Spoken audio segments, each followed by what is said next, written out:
The bruises hidden beneath Eleanor Whitmore's sleeves told a story she'd never spoken aloud, a nightmare she'd endured for 3 years in Boston's most respected household.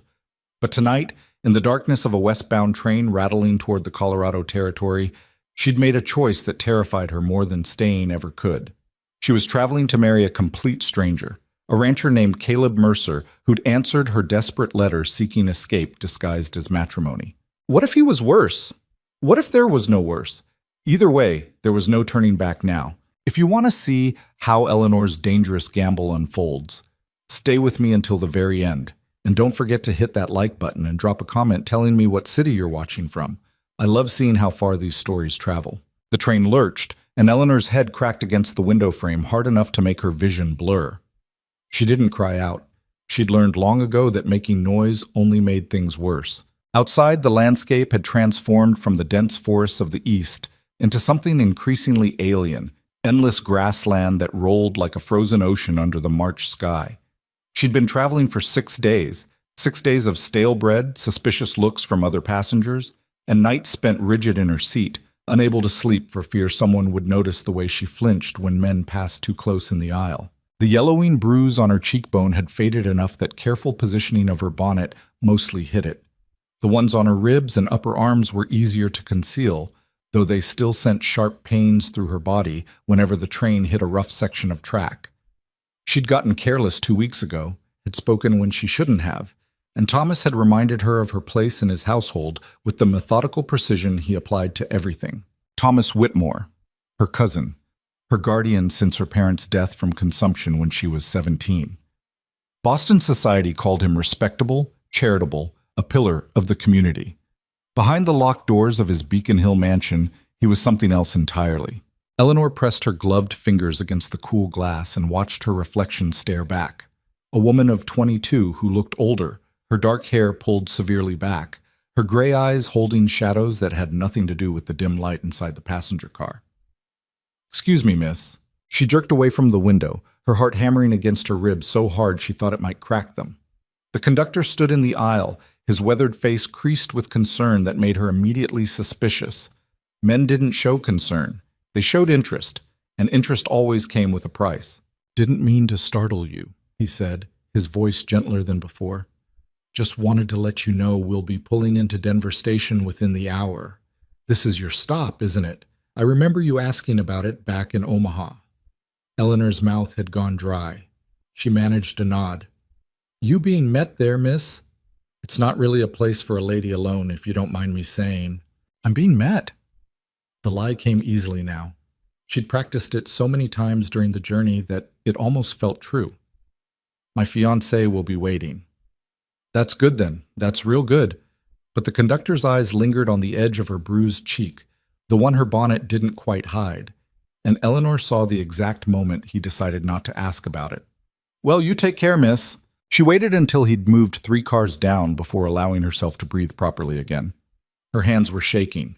They'd been shaking on and off since she'd climbed out Thomas's second-floor window with nothing but a carpet bag and the clothes on her back, leaving behind 3 years of hell and a cousin who would be absolutely furious when he discovered she'd gone. The letter was still in her bag, folded and refolded so many times the creases had begun to tear. She'd found the matrimonial advertisement in a newspaper Thomas had discarded, one of dozens seeking wives for lonely men in the Western Territories. Most had made her stomach turn with their crude descriptions and barely concealed desperation. But one had been different. Rancher in Colorado Territory seeks wife for companionship and help managing homestead. Must be hardworking and honest. I am 32, of sound health and temperament, with a modest but growing cattle operation. I can promise safety, a roof overhead, and fair treatment. If interested, write to Caleb Mercer, care of Denver Post Office. Safety. That single word had hooked into her chest like a fishhook. She'd written back that same night, crouched in her locked bedroom by candlelight, crafting careful lies about her circumstances. She'd portrayed herself as an orphan seeking a new start, which was true enough. She'd mentioned she was educated and capable of hard work, which was also true. She'd left out the bruises, the fear, the way she sometimes woke gasping from nightmares of Thomas's hands around her throat. His response had arrived 3 weeks later, forwarded through a friend she'd sworn to secrecy. The letter had been brief, almost awkward in its formality, but it had included train fare and simple instructions. Come to Denver. We'll marry there and travel to the ranch together. If you change your mind at any point, the return ticket is yours with no obligation. That last part had almost made her cry. The idea that she could change her mind, that she had a choice at all, felt like the first bit of kindness anyone had shown her in 3 years. Of course, she had no intention of changing her mind. There was no going back. Thomas would never forgive this betrayal, this theft of his property, because that's how he saw her, as something he owned. If she returned, if he found her, the beating would be worse than anything she'd endured before. The train's whistle screamed and Denver appeared on the horizon like a fever dream. A sprawling collection of buildings and church spires set against the backdrop of mountains so enormous they didn't seem real.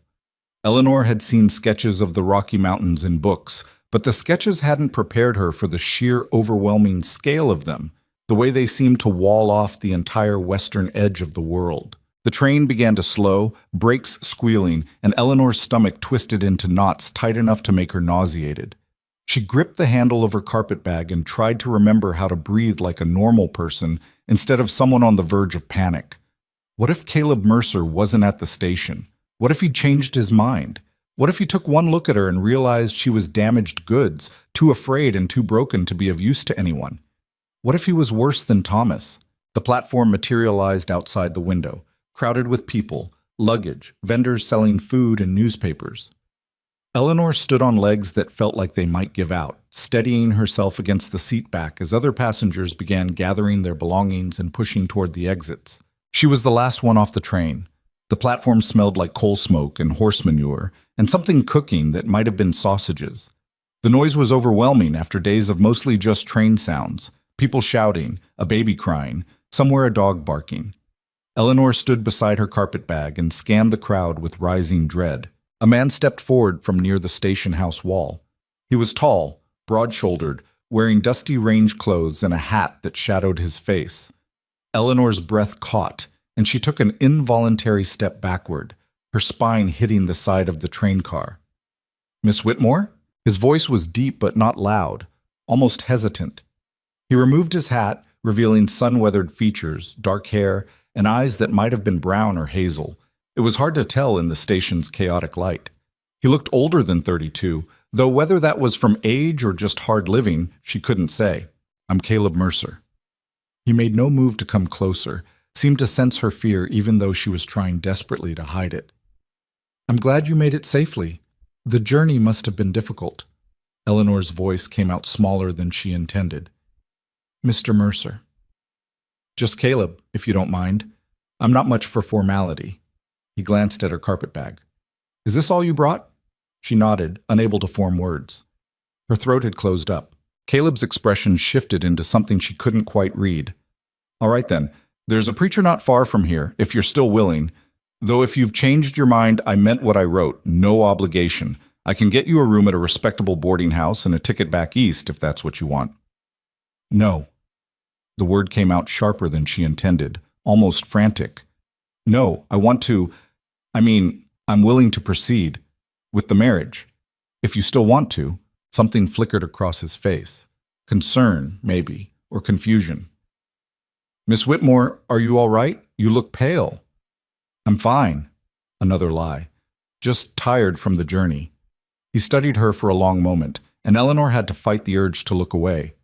Thomas always got angry when she looked away, said it was disrespectful, but Thomas also got angry when she looked at him directly, said it was insolent. There was no winning. "Well," Caleb said finally, settling his hat back on his head, "how about we get you something to eat first? There's a decent place just across the street. Then we can see about the preacher, and I'll get us a hotel room for the night before we head out to the ranch tomorrow. That'll give you time to rest." A hotel room. The word sent ice through Eleanor's veins.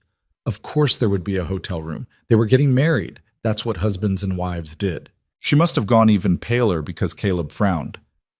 "2 rooms," he said quickly. "I should have been clearer. 2 rooms.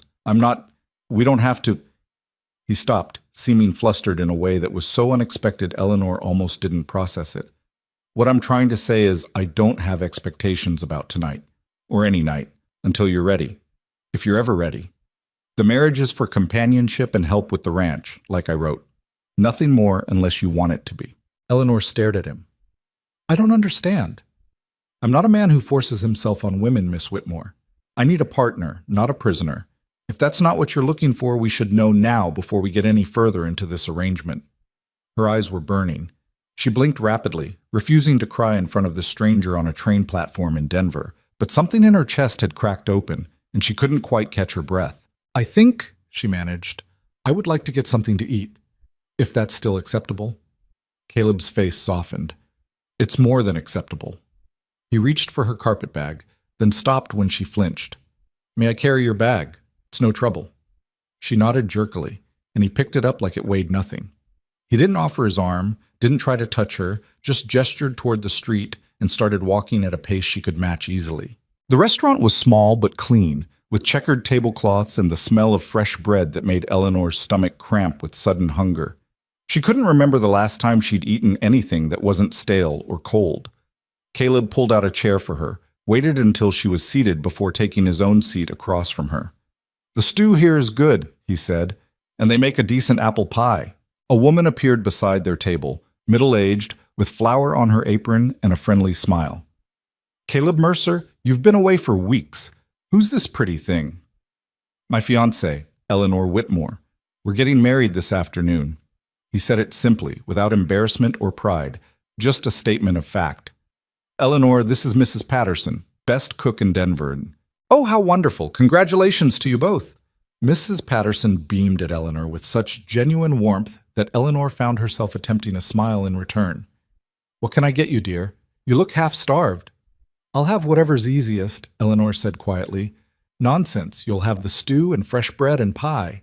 Caleb, the usual for you? Yes, ma'am.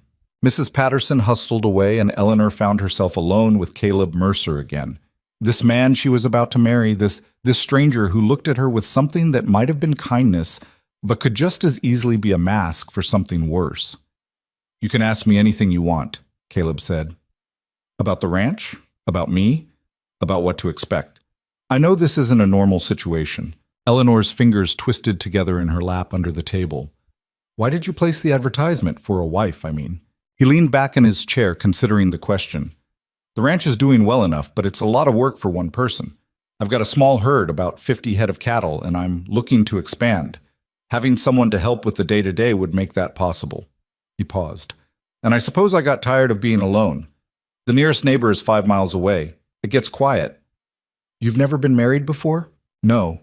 Came close once, years ago, but she married someone else. He said it without bitterness. Probably for the best. I wasn't ready then. Mrs. Patterson returned with 2 steaming bowls of stew and a basket of bread. The smell made Eleanor's mouth water despite her nerves. She picked up her spoon with hands that shook slightly. The stew was the best thing she'd tasted in months, rich and savory, with chunks of beef and vegetables and a thick gravy. She ate slowly, trying to maintain some dignity, but she was so hungry it was hard not to just shovel it down. Caleb ate his own meal in silence, not watching her exactly, but aware of her presence in a way that kept her on edge. When she'd finished most of her bowl, he spoke again. Can I ask you something? Eleanor's stomach clenched. All right. In your letter you said you were an orphan looking for a new start. That's true, isn't it? You're not running from a husband or family that's going to come looking for you? The lie formed automatically. No husband. My parents died 4 years ago. I've been living with relatives since then, but it wasn't a good situation. His eyes went to the fading bruise on her cheek, the one she'd tried so hard to hide. They hurt you. It wasn't a question. Eleanor's face burned with shame. It doesn't matter now. I'm leaving it behind. It matters. Caleb's voice had gone harder, but not directed at her, directed at whoever had left those marks.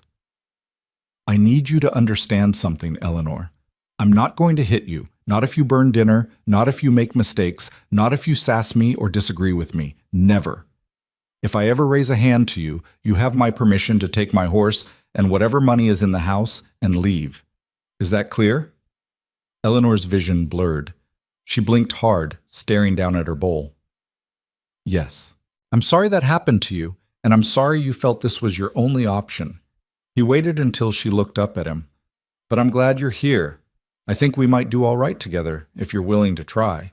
The kindness in his voice was almost worse than cruelty would have been. She could handle cruelty. She'd learned how to survive it, how to make herself small and quiet and invisible. Kindness was dangerous because it made you hope, and hope was the thing that hurt most when it got crushed. I'm willing to try, she whispered. Mrs. Patterson brought the pie, and Eleanor managed to eat a few bites even though her stomach was in knots again. Caleb paid for the meal. Then they walked back out into the afternoon sunlight. The preacher's office was in a small white church 2 blocks away. Reverend Thompson was an elderly man with kind eyes and a gentle manner that reminded Eleanor painfully of her father. He asked them the standard questions. Were they entering this marriage freely? Did they understand the commitment they were making? And Eleanor answered yes to all of them, even though nothing about this felt free. The ceremony itself took less than 10 minutes. There were no guests, no flowers, no music. Just words spoken in a quiet office while March wind rattled the windows.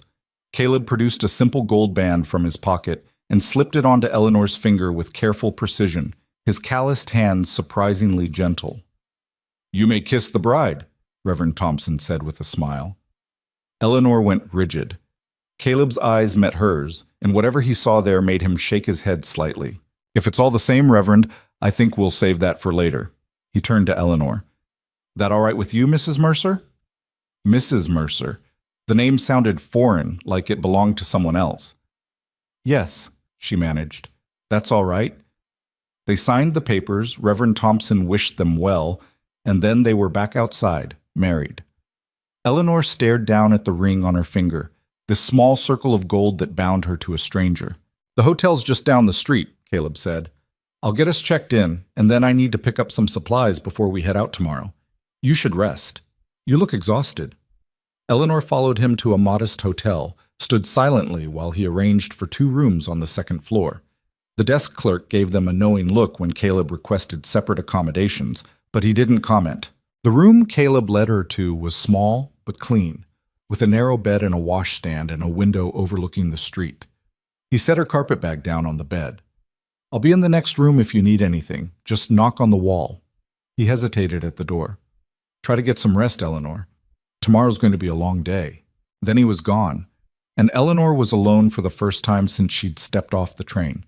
She locked the door with shaking hands, then sank down onto the bed and let herself cry, silent, ugly sobs that shook her whole body. She cried for everything she'd lost, everything she'd endured, everything she was terrified of facing. When the tears finally stopped, she washed her face in the basin and stared at her reflection in the small mirror above the washstand. The same gray eyes stared back, but there was something different now. A ring on her finger. A new name. Mrs. Eleanor Mercer, wife of a Colorado rancher she'd known for less than 3 hours. She didn't know if she'd made a terrible mistake or if she'd just saved her own life. Maybe both were true. Eleanor woke to knocking, her heart slamming into her throat before she remembered where she was. Not Thomas's house. Denver. The hotel. Eleanor? It's Caleb. I brought you some dinner. She stumbled to the door, unlocked it with fumbling fingers. Caleb stood in the hallway holding a tray with covered dishes. I thought you might not want to go back out, he said. But you should eat something. She let him in because she didn't know what else to do. He set the tray on the small table by the window, and the smell of roasted chicken made her stomach cramp with hunger again. Thank you, she said quietly. It's no trouble. He moved toward the door, then paused. I picked up some things you might need for the ranch. Warmer clothes, boots, a better coat. I had to guess at sizes, but Mrs. Patterson helped me. They're in a package downstairs. We'll grab them in the morning. Eleanor stared at him. You bought me clothes? You can't wear city dresses on a cattle ranch. You'll freeze and they'll get ruined in the first week. He shrugged like it was nothing. Consider it a practical investment. I don't have money to pay you back. I'm not asking you to. You're my wife now. What's mine is yours. He said it simply, like it was obvious. Eat your dinner before it gets cold. I'll knock on your door around dawn. We've got about a 4-hour ride ahead of us. After he left, Eleanor ate the chicken and potatoes mechanically, barely tasting them. Her mind kept circling back to the same questions. Why was he being so kind? What did he want from her? When would the other shoe drop? She slept poorly, waking every few hours from half-formed nightmares of Thomas finding her, dragging her back to Boston. When Caleb knocked in the pre-dawn darkness, she was already awake and dressed. The package of clothes was waiting downstairs. Caleb handed it to her, and she changed in a small washroom off the lobby. Practical split skirts, wool shirts, a heavy canvas coat, and sturdy leather boots that fit better than any shoes she'd ever owned. When she emerged, Caleb nodded approval. Much better. You look like a rancher's wife now. Outside, 2 horses waited at the hitching post. Eleanor stopped short at the sight of them. I don't know how to ride.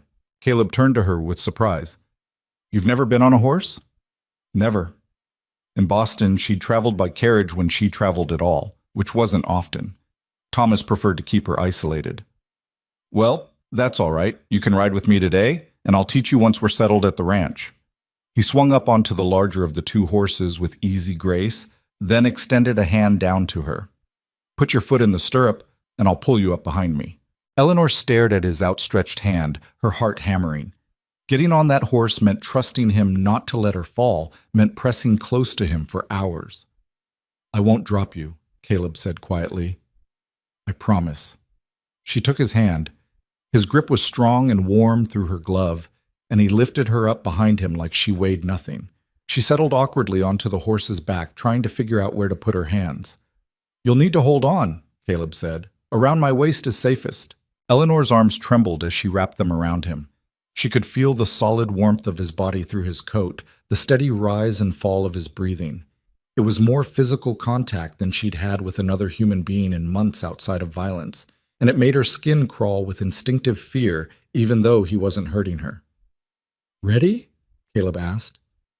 Yes. They set off through the awakening streets of Denver, heading west toward the mountains that loomed like giants in the growing light. The second horse followed on a lead rope, carrying their supplies. The first hour passed in silence. Eleanor kept her grip on Caleb's coat, her muscles rigid with tension. But as the miles stretched out and nothing bad happened, he didn't hurt her, didn't make crude comments, didn't even speak unless necessary. She began to relax incrementally. The landscape changed as they climbed, leaving behind the prairie grassland for rolling foothills dotted with pine trees. The air grew thinner and colder. Snow still clung to shaded areas, remnants of winter not quite ready to surrender to spring. We're about halfway, Caleb said around mid-morning. There's a creek ahead where we can stop and rest the horses. The creek was a ribbon of crystal-clear water rushing over smooth stones. Caleb dismounted first, then helped Eleanor down, his hand steadying her when she stumbled on legs gone stiff from riding. Walking will help, he said, and drink some water. The altitude can make you feel strange if you're not used to it. Eleanor knelt by the creek and cupped water in her hands, drinking the icy liquid. It tasted clean in a way Boston water never had. Caleb pulled food from his saddlebags, bread, cheese, dried beef. He handed her a share and they ate standing up, Eleanor too nervous to sit. The ranch is in a valley between 2 ridges, Caleb said, gesturing toward the mountains ahead. Good grazing land, plenty of water. I've been building it up for 6 years now. The house isn't fancy, but it's solid. You'll have your own room until you decide otherwise. How did you end up in Colorado? Eleanor asked, surprising herself with the question. Came west after the war. I grew up in Ohio, worked on farms most of my life. After I came back from fighting, I couldn't settle there again. Too many ghosts. He took a bite of bread, chewing thoughtfully. Heard about opportunities out here for anyone willing to work hard and brave the isolation. Figured I had nothing to lose. Do you have family back east? A brother in Cincinnati. We don't talk much. Something in his voice suggested that was a painful subject, so Eleanor didn't push. They finished eating and got back on the horse. Eleanor's arms went around Caleb's waist with slightly less hesitation this time. The rhythm of the horse's gait had become familiar, almost soothing. The sun was past its zenith when the valley came into view. Eleanor caught her breath at the sight of it. A wide expanse of grassland cradled between tree-covered ridges, with a stream cutting through the middle. In the distance, she could see tiny dark shapes that must be cattle. There, Caleb said, pointing to a structure near the stream. That's home. The house was modest, a single-story log cabin with a stone chimney and a covered porch. Next to it stood a barn and several smaller outbuildings. Smoke rose from the chimney in a thin gray column. I had my hired hand stay the night to keep the fire going, Caleb explained. That's Marcus. He helps out a few days a week, lives in town with his wife. Good man, keeps to himself mostly. As they approached, a figure emerged from the barn, a lean black man in his 40s who raised a hand in greeting. Caleb returned the gesture and dismounted, then helped Eleanor down. Marcus, this is my wife Eleanor. Eleanor, Marcus Johnson. Marcus's eyebrows rose slightly, but he covered his surprise quickly and tipped his hat to her. Ma'am, welcome. Thank you, Eleanor managed. Everything quiet while I was gone? Caleb asked. Quiet as a graveyard. Lost a calf to something, mountain lion probably, but the rest are fine. Your horse threw a shoe yesterday, so I reshod her. Marcus glanced between them with barely concealed curiosity. I'll head back to town now. Let you folks settle in. After Marcus left, Caleb turned to Eleanor. Let me show you inside.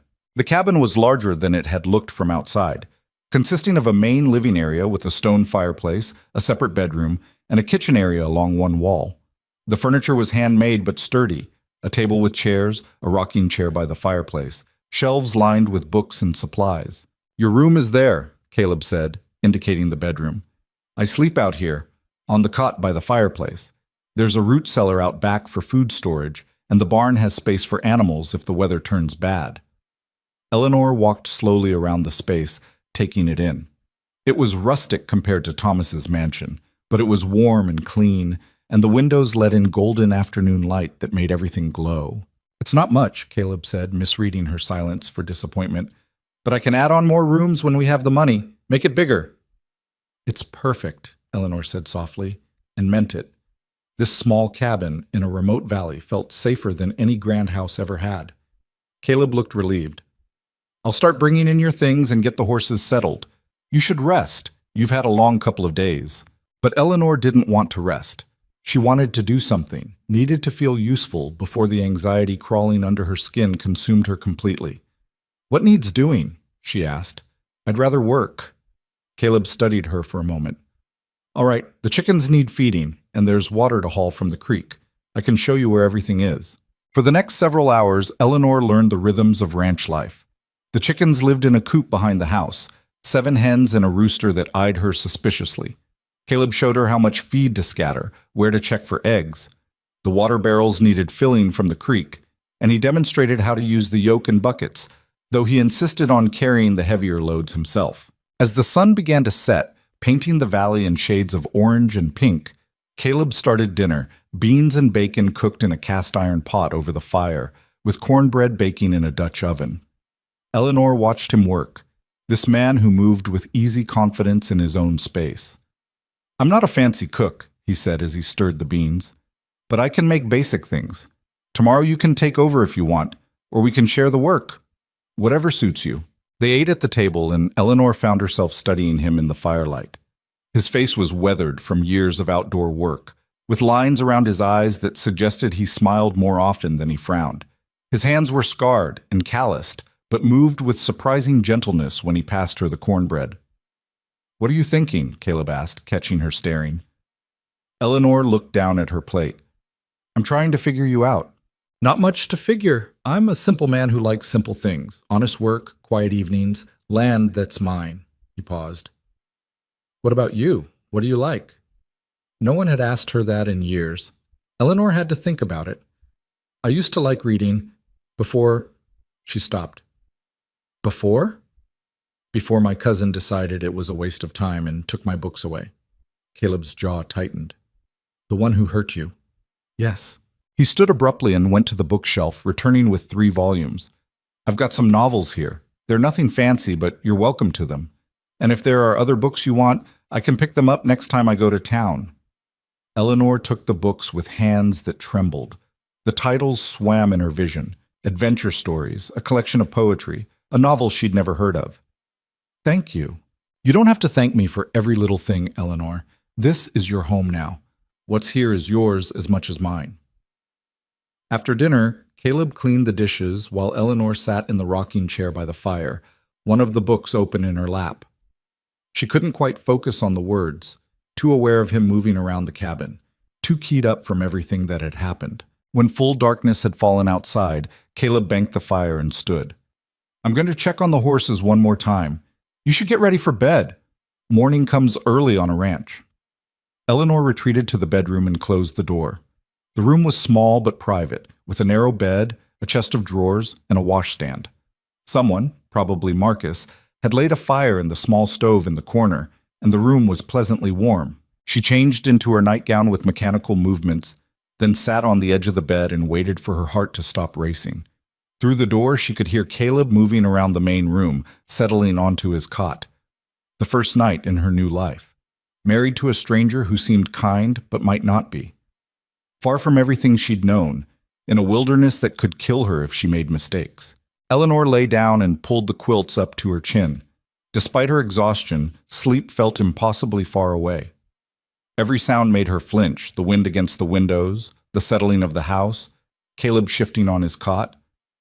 She waited for him to try her door, waited for the violence she'd learned to expect, waited for the other shoe to drop. But nothing happened. The cabin gradually fell silent except for the crackling of fires and the distant howling of coyotes somewhere in the valley. And eventually, against all odds, Eleanor Mercer slept. Eleanor woke to the sound of someone moving around outside her door, and for a confused moment she thought she was back in Thomas's house, that the past week had been nothing but a fever dream. Then she registered the unfamiliar room, the mountain light coming through the window, and remembered. Colorado. The ranch. Caleb. She dressed quickly in the practical clothes he'd bought her, her fingers clumsy on the buttons. When she emerged from the bedroom, Caleb was at the stove, coiling bacon in a cast-iron skillet. He glanced over his shoulder at her. "Morning, coffee's on the table."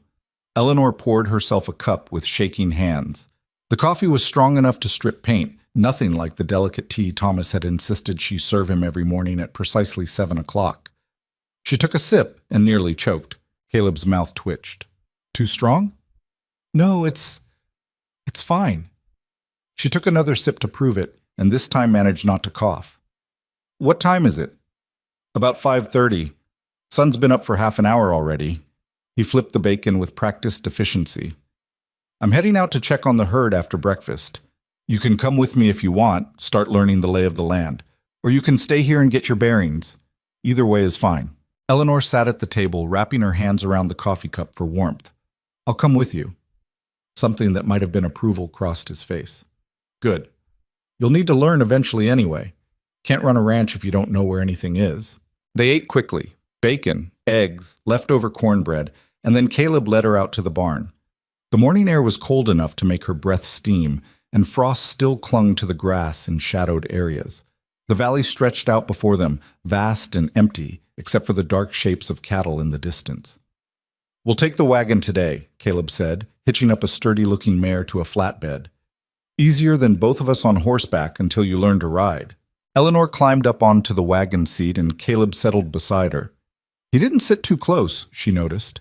Left a careful foot of space between them, like he was aware of her constant tension and trying not to make it worse. They rattled across the valley floor, following a track worn into the grass by previous trips. Caleb pointed out landmarks as they went. The creek that ran year-round, fed by snowmelt from the mountains. The line of cottonwood trees that marked the eastern boundary of his property. The rocky outcropping where mountain lions sometimes denned in winter. "You have to watch for predators," he said. "Lions, wolves, bears in the higher elevations. They'll go after calves mostly, but they've been known to attack full-grown cattle if they're hungry enough. I keep a rifle in the barn and another in the house." "Do you know how to shoot?" "No." "I'll teach you that too then. Can't have you defenseless out here." The herd materialized as they drew closer. About 50 cattle scattered across a wide meadow, grazing peacefully. Most were reddish-brown with white faces, sturdy animals built for harsh country. A few calves stuck close to their mothers, their legs still gangly and uncertain. Caleb pulled the wagon to a stop and climbed down, and Eleanor followed. He moved among the cattle with easy confidence, checking them over with a practiced eye, running his hands along their flanks and examining their hooves. The animals barely reacted to his presence, used to him. "This is the foundation herd," he said, straightening up from inspecting a calf. "I bought most of them 3 years ago with money I'd saved from working other ranches. Been building from there. If we have a good season, I can buy more breeding stock and really expand the operation." Eleanor watched him work, this man who moved through his world with such certainty. She felt useless standing there, knowing nothing about cattle or ranching or any of this. "What do you need me to do?" she asked. Caleb looked at her thoughtfully. "Right now. Just watch and learn. It'll take time before you're comfortable with the animals. Some of them can be temperamental, and I don't want you getting hurt." "I'm not fragile." "Didn't say you were, but a 1,200-pound cow doesn't care how tough you are if she decides to kick." He gestured to a spotted heifer nearby. "Come here. I'll show you how to approach them safely." For the next hour, Caleb taught her the basics. How to read a cow's body language, where to stand so you didn't get trampled or kicked, which animals to avoid because they were mean-spirited by nature. Eleanor tried to absorb it all, but there was so much information and all of it felt foreign. They were heading back to the wagon when one of the calves let out a distressed bawl. Caleb's head snapped around, and he swore under his breath. "Stay here," he said sharply, then took off running toward the sound. Eleanor ignored the instruction and followed, her new boots slipping on the damp grass. She crested a small rise and saw the problem. A calf had gotten itself tangled in old barbed wire hidden in the tall grass, and the more it struggled, the worse the wire cut into its legs. Blood darkened its white fur.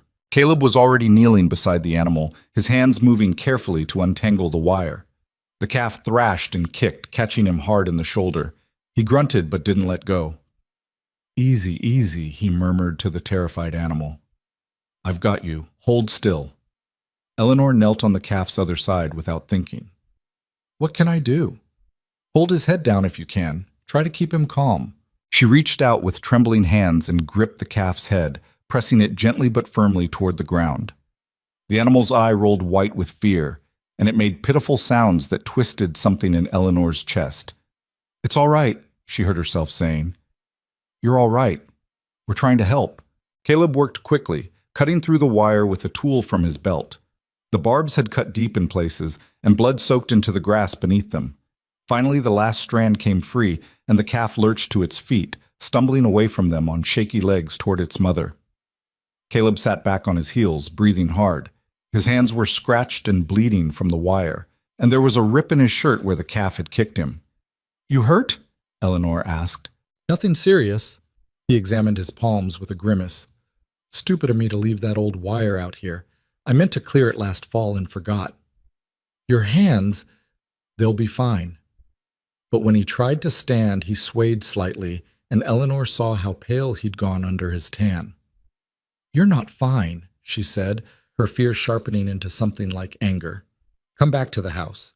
Those cuts need cleaning or they'll fester." Caleb looked like he might argue, but then just nodded. They made their way back to the wagon in silence, and Eleanor took the reins without asking. She'd watched him drive on the way out, and it didn't seem complicated. The horse knew the way home anyway. Back at the cabin, Eleanor made Caleb sit at the table while she heated water and found clean rags. The cuts on his hands were ragged and dirty, embedded with rust from the old wire. "This is going to hurt," she warned, then started cleaning the wounds with firm, efficient movements. She'd done this before, though never on someone else. Thomas had required her to tend her own injuries so no one would see them, and she'd learned how to do it properly. Caleb hissed between his teeth but didn't pull away. "You've done this before." "Yes." She didn't elaborate, and he didn't push. When his hands were clean and wrapped in bandages, she made him remove his shirt so she could check the shoulder where the calf had kicked him. A massive bruise was already forming, purple-black against his skin. Eleanor pressed carefully around the edges, checking for broken bones the way she'd learned to check herself. "Anything broken?" Caleb asked. "I don't think so, but you should rest it." "Can't rest on a ranch. Too much work." "Then don't do anything that requires heavy lifting for a day or two. Let it heal." She met his eyes, surprised by her own boldness. "Unless you want it to get worse." Something shifted in his expression. "Yes, ma'am." Eleanor stepped back, suddenly aware that she'd been touching his bare skin, that they were alone in the cabin, that she was his wife, and he had every legal right to expect things from her. Her chest tightened with familiar panic. Caleb must have seen it on her face because he stood carefully and reached for his shirt. "Thank you for patching me up. I'm going to rest for a bit like you said. You should eat something. You barely touched breakfast." He retreated to his cot by the fireplace, and Eleanor busied herself in the kitchen area, trying to calm her racing heart. She wasn't sure what had just happened, but something had shifted between them. She'd given orders, and he'd followed them. She'd touched him without permission, and he hadn't punished her for it. The rest of the day passed in a strange domestic rhythm. Caleb did rest, reading one of his books by the fire, while Eleanor explored the cabin more thoroughly, taking inventory of supplies and learning where everything was kept. Around midday, she made a simple lunch of bread and cheese, and they ate together without much conversation. In the afternoon, Caleb showed her how to milk the cow kept in the barn, a placid older animal named Bessie, who tolerated Eleanor's clumsy attempts with patient indifference.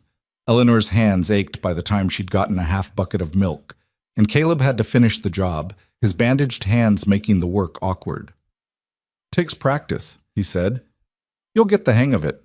That evening, Eleanor attempted to make dinner and nearly burned the beans before Caleb quietly took over, showing her how to regulate the heat on the stove.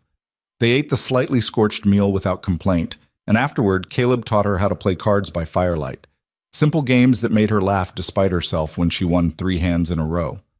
"You're a natural card sharp," he said, shuffling the deck with his bandaged hands. "I'll have to watch myself." Eleanor smiled, a real smile that felt strange on her face. "Maybe I am." When they finally went to bed, Caleb to his cot, Eleanor to her room, she realized she'd gone almost the entire day without being afraid. It came back now in the darkness, the old familiar terror that someone would hurt her, but it was quieter than before, easier to push aside. The days began to blur into a pattern: wake before dawn, breakfast, morning work with the cattle or around the ranch. Lunch, afternoon chores, dinner, quiet evenings by the fire. Caleb was patient with her inexperience, showing her how to do things without making her feel stupid for not knowing. When she made mistakes, and she made many, he just shrugged and helped her fix them. A week into her new life, Marcus came by to help with some fence repairs. He was reserved around Eleanor at first, clearly uncertain what to make of Caleb's sudden marriage, but he warmed up when he saw her struggling to carry a heavy bucket of water from the creek.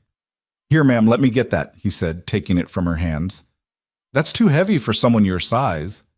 "I can manage," Eleanor protested, but Marcus just smiled. "I'm sure you can, but there's no shame in accepting help when it's offered." While the men worked on the fence, Eleanor attempted to bake bread using Caleb's mother's recipe that he'd written out for her. The first loaf came out dense as a brick, the second burnt on the outside and raw in the middle. She was near tears of frustration when Caleb came in for lunch and found her staring at the failures. "Well," he said, examining the burnt loaf with exaggerated seriousness, "I suppose we could use this as a doorstop." Eleanor let out a watery laugh despite herself. "I don't understand what I'm doing wrong." "The oven runs hot on the left side. You have to rotate things halfway through or they cook unevenly." He broke off a piece of the less burnt loaf and tasted it. "The flavor's good, though. Just needs practice." "Everything needs practice," Eleanor said, her voice catching. "I don't know how to do anything useful." Caleb set down the bread and looked at her seriously. "That's not true. You've learned more in a week than most people learn in a month. You're trying, Eleanor. That's what matters." "What if I'm not good enough? What if you regret marrying me?" The words came out before she could stop them, her deepest fear laid bare. Caleb was quiet for a long moment. "I don't regret it," he said finally, "and I won't. You're working hard, you're honest, and you haven't complained once about how difficult everything is. That's more than enough. But I can't even make bread. So you'll learn. We'll learn together." He gestured around the cabin. "I'm not exactly an expert housekeeper, in case you haven't noticed. Half the time I burn dinner, and I've been cooking for myself for years. We're figuring this out as we go, both of us." Eleanor wiped her eyes with the back of her hand, embarrassed by her tears. "I'm sorry. Stop apologizing for everything." His voice was gentle but firm. "You haven't done anything wrong." That night, Eleanor lay in bed listening to the wind howl around the cabin. April in the Colorado mountains was unpredictable, warm and sunny one day, snowing the next. Tonight it sounded like a storm was building, and the temperature had dropped sharply after sunset. She was just drifting off when a tremendous crack split the air, followed by a crash that shook the whole cabin. Eleanor bolted upright, her heart slamming against her ribs. "Eleanor!" Caleb's voice came from the main room. "Stay in there!" She heard him moving around, the cabin door opening and then slamming shut. For a long minute, there was nothing but wind and the sound of her own ragged breathing. Then Caleb knocked on her door. "You can come out. Tree came down on the porch, but it didn't breach the roof." Eleanor emerged to find Caleb dripping wet, his hair plastered to his head. Through the window, she could see a massive pine trunk blocking most of the porch, its branches scraping against the cabin wall. "Is it safe?" she asked. "For now. I'll have to cut it up and move it in the morning, but it's wedged pretty solid. Won't go anywhere tonight." He was shivering, she noticed. The temperature had dropped so low that his wet clothes were starting to freeze. "You need to get out of those clothes before you catch your death," Eleanor said, slipping back into the familiar role of caretaker. "I'll heat water for tea." "I'm fine. You're turning blue. Don't argue with me." Caleb's eyebrows rose, but he went to change without protest. When he emerged in dry clothes, Eleanor had tea ready and had stoked the fire higher. They sat together, drinking the hot liquid in silence while the storm raged outside. "Does this happen often?" Eleanor asked. "Storms like this?" "Spring storms can be rough in the mountains, usually blow themselves out by morning." He cupped his hands around his mug, still shivering slightly. "Winter's worse, though. I've seen snow 6 feet deep.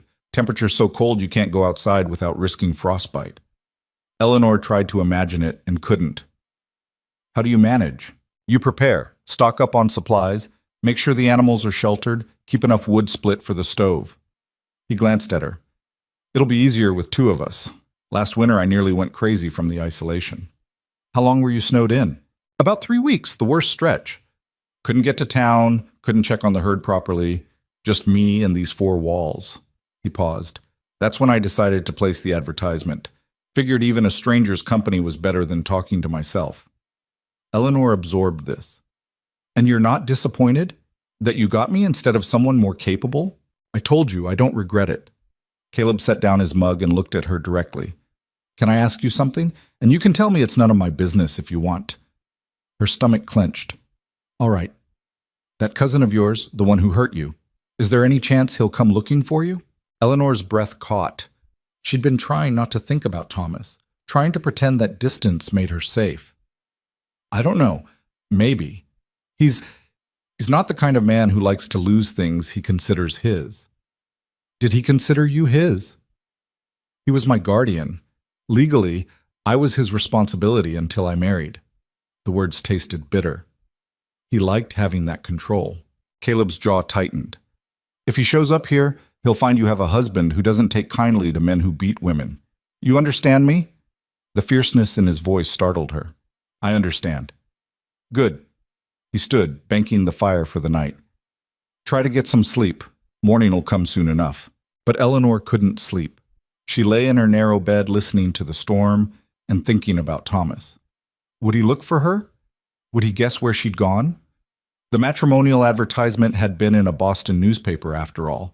If he thought to check recent editions, if he asked the right questions, she must have dozed eventually because she woke to gray morning light and the sound of an axe biting into wood. Through the window, she could see Caleb attacking the fallen tree with methodical precision, his breath steaming in the cold air. Eleanor dressed quickly and went outside. The storm had passed, leaving behind a crystalline world where every surface glittered with frost. The tree was even larger than she'd thought, its trunk easily 3 feet across. "You should let that shoulder rest," she called to Caleb. He paused mid-swing. "It's fine, mostly healed." "Let me help then." "You ever use an axe before?" "No, but I can learn. Everything needs practice, right?" A slow smile spread across his face. "Right. Come here, I'll show you." He demonstrated the proper stance, how to grip the axe, where to aim for maximum effect. Then he handed it to Eleanor and she took her first swing. The axe bounced off the wood harmlessly, the impact jarring her arms. "Harder," Caleb said. "Don't be afraid of it. Commit to the swing." She tried again, putting more force behind it.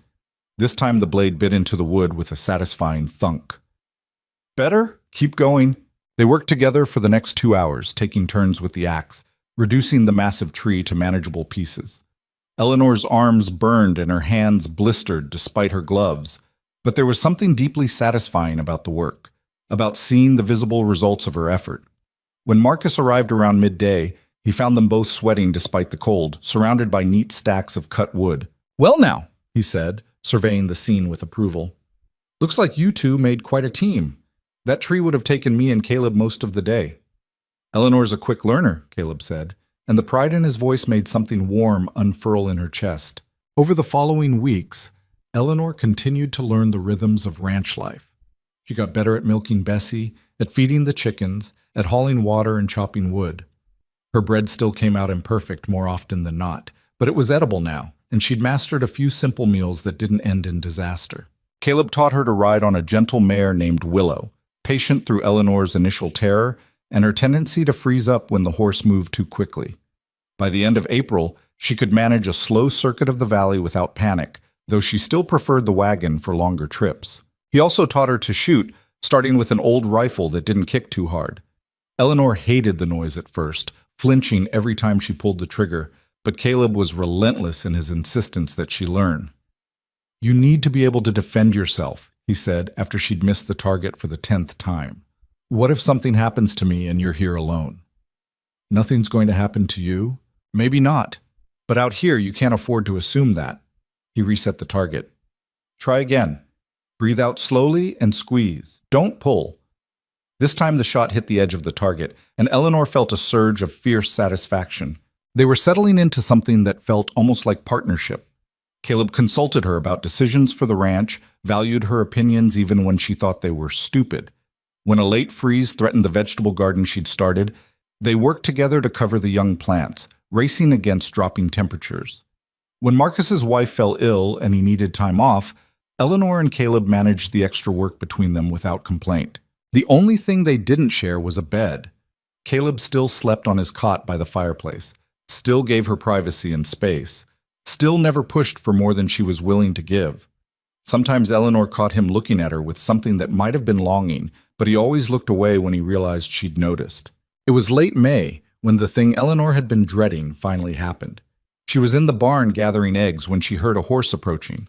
Caleb was out checking fence lines, wasn't due back for hours. Marcus wasn't scheduled to come by. Eleanor's heart started to pound as she crept to the barn door and peered out. A well-dressed man on a fine horse was dismounting in front of the cabin. Even from a distance, even though she'd never seen him before, something about his bearing screamed wealth and authority. He tied his horse to the porch rail and knocked on the cabin door. When no one answered, he tried the door. Found it unlocked, because out here nobody locked their doors. He went inside. Eleanor's whole body went cold.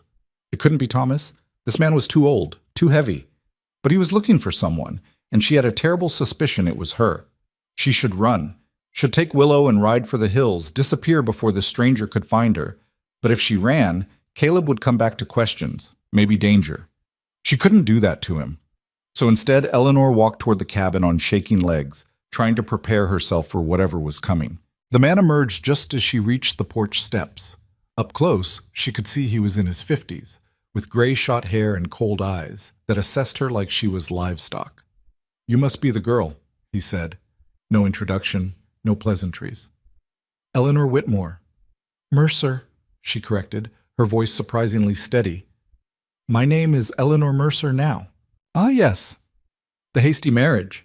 His lip curled. "Mr. Whitmore hired me to track you down. I'm a private investigator, and I've been following your trail since you left Boston. Took some time, but I found you eventually." Eleanor's hands clenched into fists. "What does he want?" "For you to come home, of course. You're his ward, his responsibility. Running away was foolish and ungrateful after everything he's done for you. Everything he's done. The bruises, the isolation, the casual cruelty disguised as discipline." Eleanor felt sick. "I'm not going back." "You don't have a choice, girl. You're legally under his guardianship until you turn 25, and this sham marriage doesn't change that." He pulled papers from his coat. "I have a court order demanding your return. She's not going anywhere." Both Eleanor and the investigator spun around. Caleb stood at the edge of the porch, his rifle held loosely in his hands, not pointing at anyone, but the threat was clear. "Mr. Mercer, I presume," the investigator said smoothly. "This doesn't concern you. The girl is my wife, which means it concerns me plenty." Caleb's voice was calm but harder than Eleanor had ever heard it. and she said she's not going back. Do you understand the legal consequences of harboring? I understand that Eleanor is a grown woman who made a choice to marry me. That makes her my responsibility now, not Thomas Whitmore's. Caleb stepped onto the porch, putting himself between Eleanor and the stranger. And I know the law well enough to know that marriage emancipates a woman from her guardian's control. So unless you've got different papers than the ones you're waving around, I suggest you get back on your horse and ride out of here. The investigator's face reddened. Mr. Whitmore will not be pleased. He has resources, connections. Then let him use them. Let him come out here himself if he wants to argue about it. But Eleanor stays here. That's final. For a long moment, the two men stared at each other. Then the investigator shoved the papers back in his coat and stalked to his horse. You'll regret this, he said, swinging into the saddle. Both of you. Maybe, Caleb said. But it'll be our regret, not yours. Now get off my land. They watched him ride away, neither of them moving until he disappeared from view. Then Eleanor's legs gave out and she sat down hard on the porch steps. I'm sorry, she whispered. I'm so sorry. I didn't think he'd find me. I didn't think... Hey. Caleb sat down beside her, not touching, but close. You didn't do anything wrong. That man had no right coming here, threatening you. But what if he comes back? What if Thomas comes? He has money, influence. He could make trouble for you. Let him try. Caleb's voice was fierce. You're my wife, Eleanor. That's not some legal technicality to me. It means something. It means I protect you, stand by you, no matter what comes. Eleanor turned to look at him, this man she'd known for barely 2 months, who was offering her safety without asking for anything in return. Why are you doing this? You don't owe me anything. Maybe I don't owe you, but I... He stopped, seemed to struggle with something. I care about you, Eleanor, more than I probably should after such a short time, and I'll be damned if I let anyone drag you back to a place where you were hurt. Something cracked open in Eleanor's chest, a wall she'd built around her heart to keep the pain contained. She reached out and took Caleb's hand, twining her fingers through his. Thank you, she said, for standing up for me. No one's ever done that before. Caleb squeezed her hand gently. Then they were all fools. They sat there on the porch as the sun moved across the valley, hands clasped, neither of them quite ready to let go. And for the first time since Thomas had become her guardian, Eleanor allowed herself to believe she might actually be safe. The investigator's visit changed something between them, though Eleanor couldn't quite name what. That evening, after they'd gone through the motions of dinner and chores with unusual quiet, Caleb built up the fire higher than necessary and poured them both coffee laced with whiskey from a bottle he kept for winter emergencies. Drink, he said, pressing the cup into her still trembling hands. It'll help. Eleanor drank, choking on the burn of alcohol cutting through the coffee. I've never had whiskey before. Figured. Caleb settled into the rocking chair, his own cup cradled between his palms. You going to tell me the truth now? About what happened in Boston? Eleanor's first instinct was to deflect, to offer the same vague explanations she'd been giving for months. But Caleb had stood between her and danger today without hesitation, had risked Thomas's wrath to keep her safe. He deserved better than lies. My parents died when I was 17, she began, her voice barely above a whisper. Consumption took them both within a month of each other. Thomas was my father's cousin, the closest living relative. He took me in, said it was his Christian duty. She took another sip of the whiskey coffee, letting it burn away the tightness in her throat. At first it was fine. He was distant but not cruel. He gave me a room in his house, made sure I had clothes and food. I thought I was lucky. What changed? Caleb's voice was carefully neutral, but his knuckles had gone white around his cup. I grew up, I suppose. Turned 18, then 19. Started to have opinions about things, wanted to go out with friends, asked about attending lectures at the university. Eleanor laughed bitterly. Thomas didn't like that. Said I was becoming willful, disobedient. Said a woman's place was in the home, serving her family, not filling her head with ideas. She could see it all again with painful clarity. The first time Thomas had struck her, his face cold with disappointment as he explained that he was doing this for her own good, that discipline was an act of love. How she'd believed him at first, thought she'd done something wrong to deserve it. He started restricting what I could do, where I could go. Locked me in my room when he thought I was being difficult. Hit me when I talked back or didn't complete tasks to his satisfaction. The words came faster now, spilling out like poison she needed to expel. It got worse after his fiancée broke their engagement. He blamed me somehow, said I'd embarrassed him in front of her family. After that, it was almost daily. A slap for looking at him wrong, a beating for burning dinner, bruises for asking questions he didn't want to answer. But Caleb had gone very still. How long did this go on? 3 years?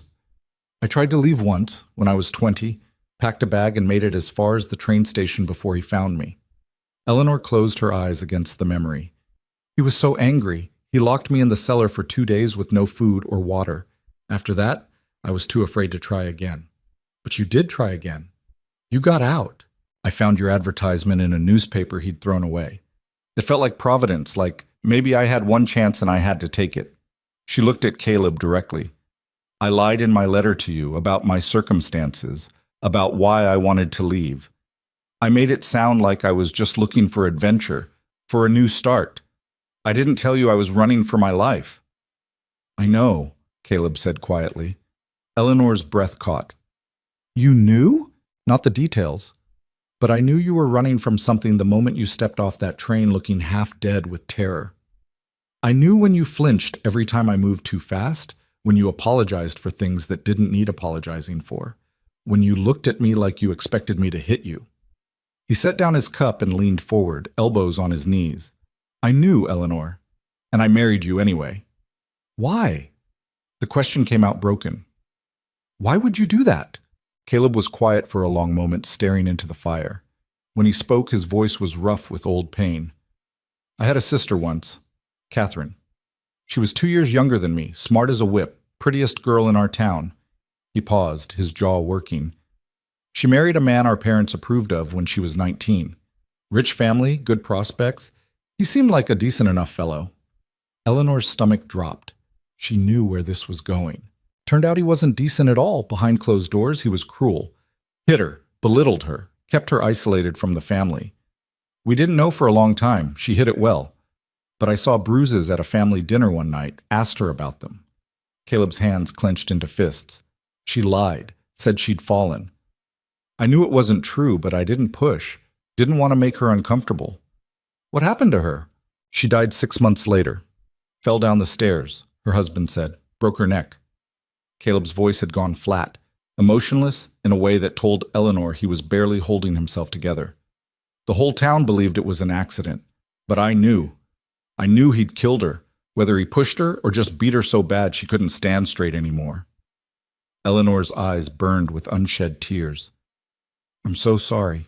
I tried to get justice for her. Went to the sheriff, to the mayor, to anyone who would listen. But her husband was well connected, respected. They called me a grieving brother making wild accusations. Nothing ever came of it.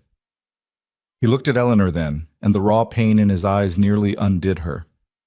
So when I saw you step off that train with fear in your eyes and bruises you thought you'd hidden well enough, I knew I couldn't let you go back to that. I couldn't save Catherine, but maybe I could save you. The tears Eleanor had been holding back finally spilled over. You married me out of pity. No. Caleb's voice was fierce. I married you because you were brave enough to escape, because you answered my advertisement with honesty about what you wanted from life, even if you left out the ugly parts, because something in your letter made me think we might understand each other. He stood, crossing to where she sat. The pity came later when I realized just how badly you'd been hurt. But by then it was mixed with respect for your strength, and other things I'm not sure I have the right to feel yet. Eleanor looked up at him through her tears. What other things? Caleb knelt beside her chair so they were eye level. I care about you, Eleanor, more than I planned to, more than might be wise after such a short time.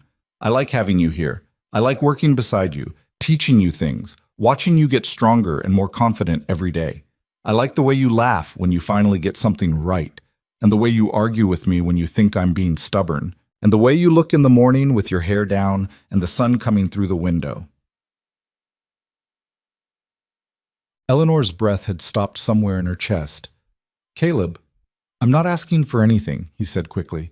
I know you're not ready, might never be ready, and that's all right. I just wanted you to know that what I feel for you isn't obligation or charity. It's real. You're real to me, not some broken thing I'm trying to fix."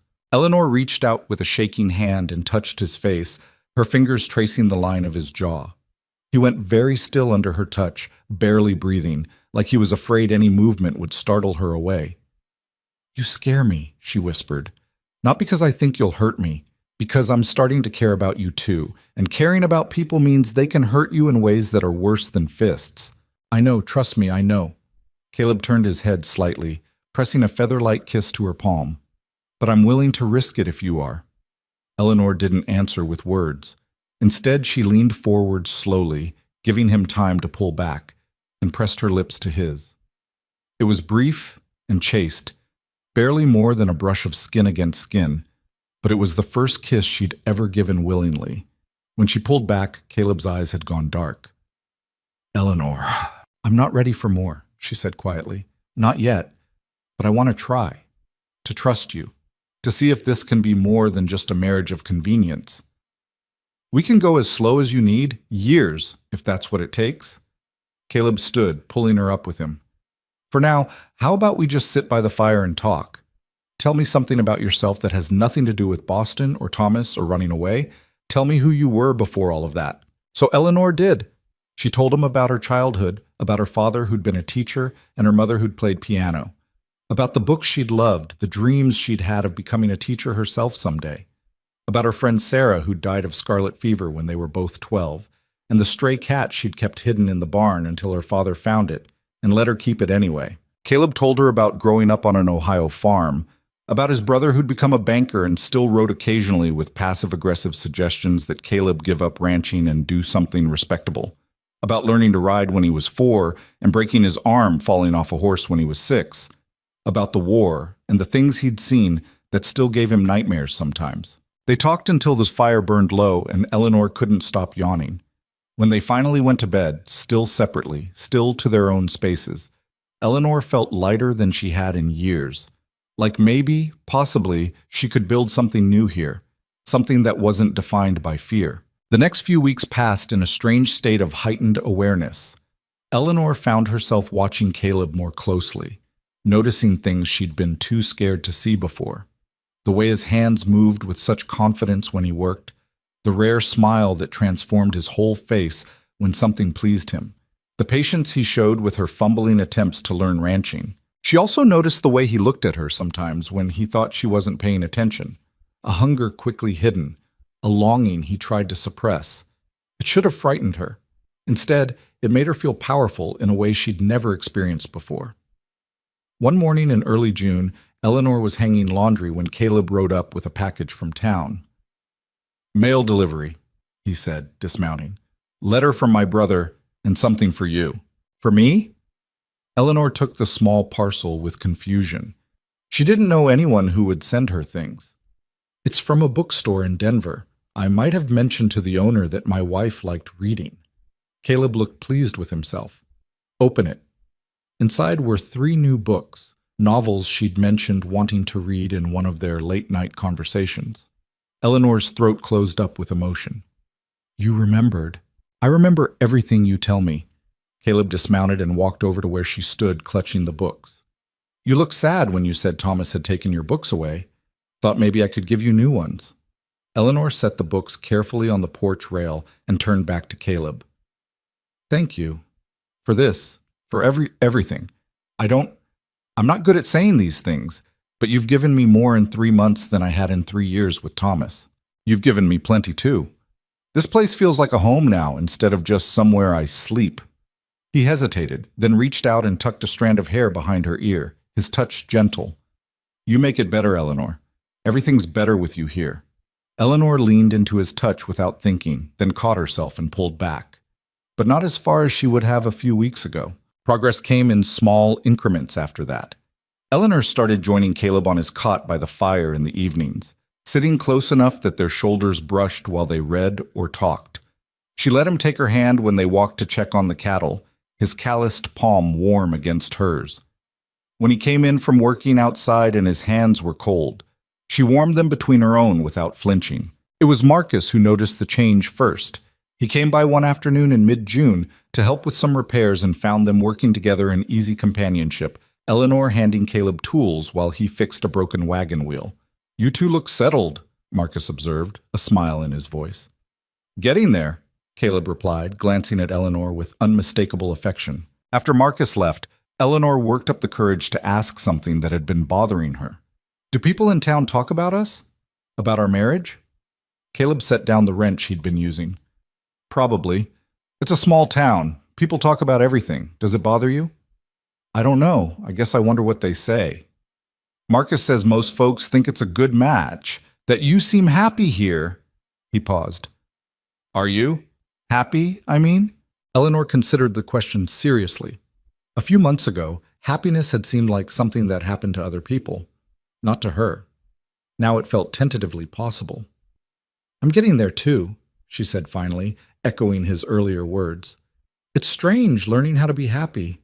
I'm not sure I know how anymore." "We'll figure it out together," Caleb said, and pulled her into a brief, careful hug that she actually leaned into instead of tolerating. That night, Eleanor couldn't sleep. She lay in her narrow bed listening to Caleb's breathing in the next room and thinking about everything that had changed.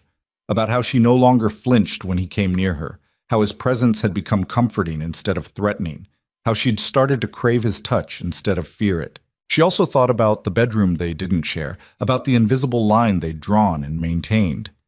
Caleb had been so patient, never pushing, always waiting for her to be ready. But when would she be ready? How would she even know?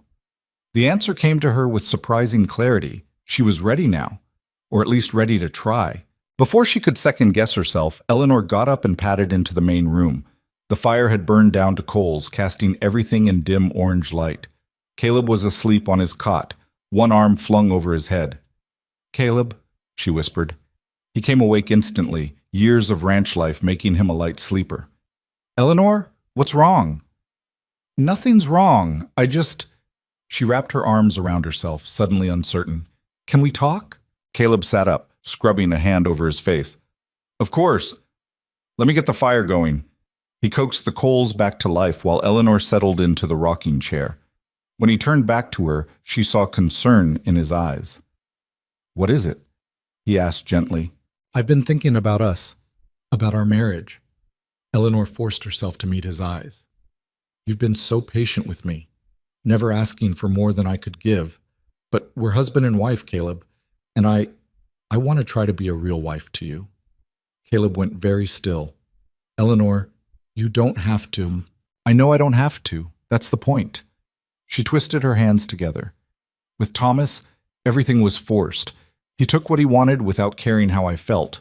But with you, I actually have a choice. And I'm choosing to try. If you still want—" "If I still want?" Caleb crossed to her in 3 long strides, kneeling beside the chair. "Eleanor, I've wanted you since the day you smiled at me over that terrible first loaf of bread. But I need you to be sure. Really sure. Not doing this because you think you owe me or because you think it's expected. I'm sure." And she was. Terrified, yes, but also certain in a way she hadn't been about anything in years. "I trust you, Caleb.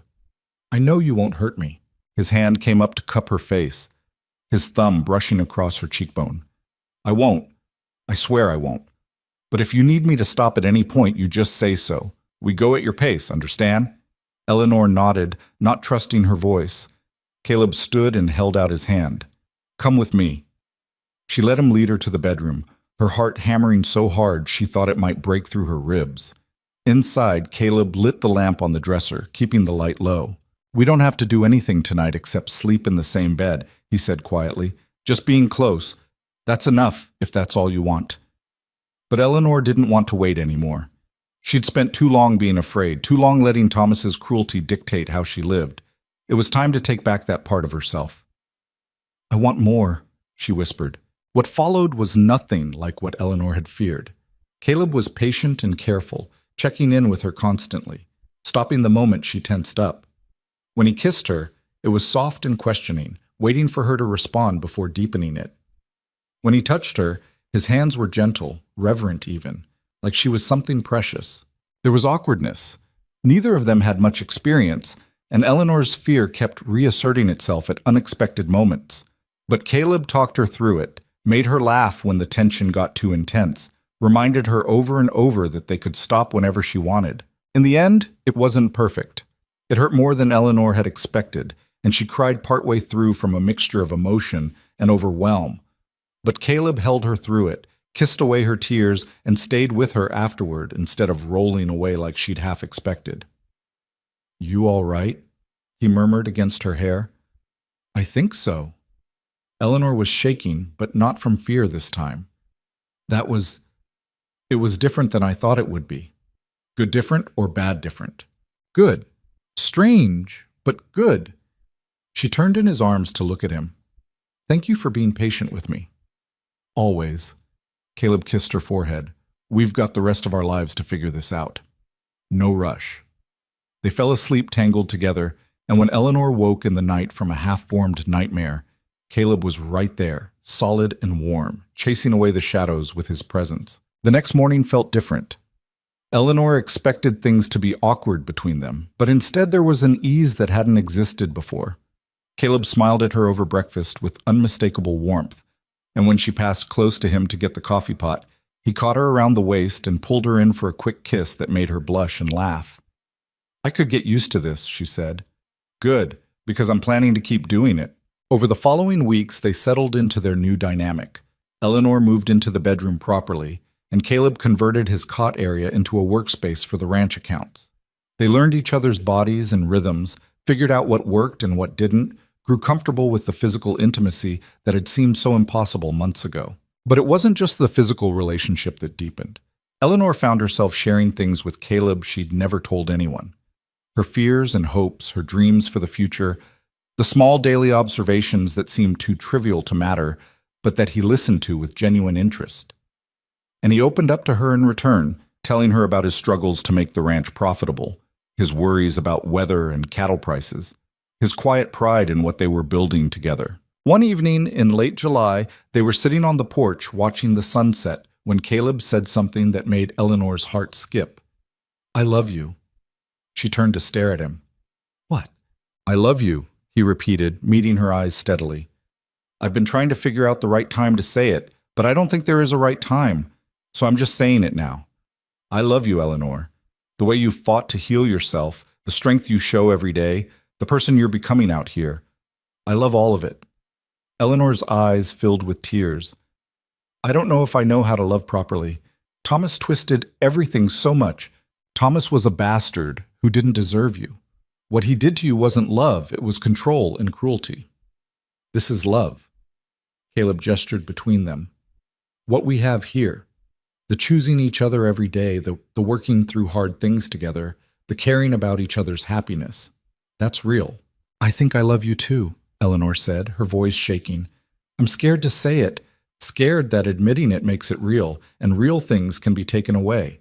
But yes, I love you, Caleb Mercer. You saved my life in more ways than one." He pulled her close, and they sat like that as the sun painted the valley in shades of gold and orange, two damaged people who'd found something whole in each other. But their peace didn't last. In early August, Marcus arrived at the ranch with news that made Eleanor's blood run cold. "There's a man in town asking questions about you," he said without preamble. "Showed up yesterday at the general store, flashing money around, wanting to know about Caleb Mercer and his new wife." "What did people tell him?" Caleb's voice had gone hard. "Not much. Most folks don't cotton to strangers poking into private business, but he's persistent, and he's got money to loosen tongues." Marcus looked at Eleanor apologetically. "He matches the description of that investigator who came here in May. Could be he's back, or could be someone else from Boston." "Thomas," Eleanor whispered. "He sent someone else. He's not going to stop." Caleb's arm came around her shoulders. "Then we'll deal with whoever comes, same as before." But Eleanor shook her head. "You don't understand. Thomas doesn't give up. If threats don't work, he'll try something else. He'll find a way to hurt you to get to me." "Let him try." Caleb's voice was steel. "I meant what I said, Eleanor. You're my wife. That means something out here, and I'll defend it." "We should get the sheriff involved," Marcus suggested. "Let him know what's going on. Make it official that Eleanor's here by choice, and anyone trying to take her is breaking the law." Caleb nodded slowly. "That's not a bad idea. Tomorrow we'll ride into town and talk to Sheriff Morrison. In the meantime, Marcus, can you spread the word? If anyone else comes asking questions, they should be told to talk to us directly." After Marcus left, Eleanor couldn't settle. She paced the cabin, her old anxieties flooding back with a vengeance. What if he sends men to just take me? What if he hurts you? What if... Caleb caught her mid-pace, his hands on her shoulders. "Stop. You're spiraling." "I have good reason to spiral. You don't know what he's capable of." "Then tell me." Caleb guided her to sit. "Tell me everything, so I know what we're up against." So Eleanor did. She told him about Thomas's connections in Boston, about the judge who was his personal friend, about the politician who owed him favors, about how Thomas saw the world, how in his mind people were either useful or obstacles, and obstacles needed to be removed. "He won't come himself," she said. "He'll send men, probably claim I'm mentally unfit or that you coerced me into marriage. He'll make it look legal, respectable, while destroying everything I've built here." Caleb listened to it all without interrupting. When she finished, he was quiet for a long moment. "He sounds like the kind of man who's never been told no," he said finally, "who's used to getting his way through money and influence." "Yes. Well, he's about to learn that none of that matters out here. This isn't Boston. This is Colorado territory, and things work differently." Caleb stood, crossing to the gun cabinet. "But we're not taking chances. From now on, you don't go anywhere alone. If I'm out with the herd, you stay close to the house with the rifle loaded, and we get that sheriff involved immediately." The next morning, they rode into town together.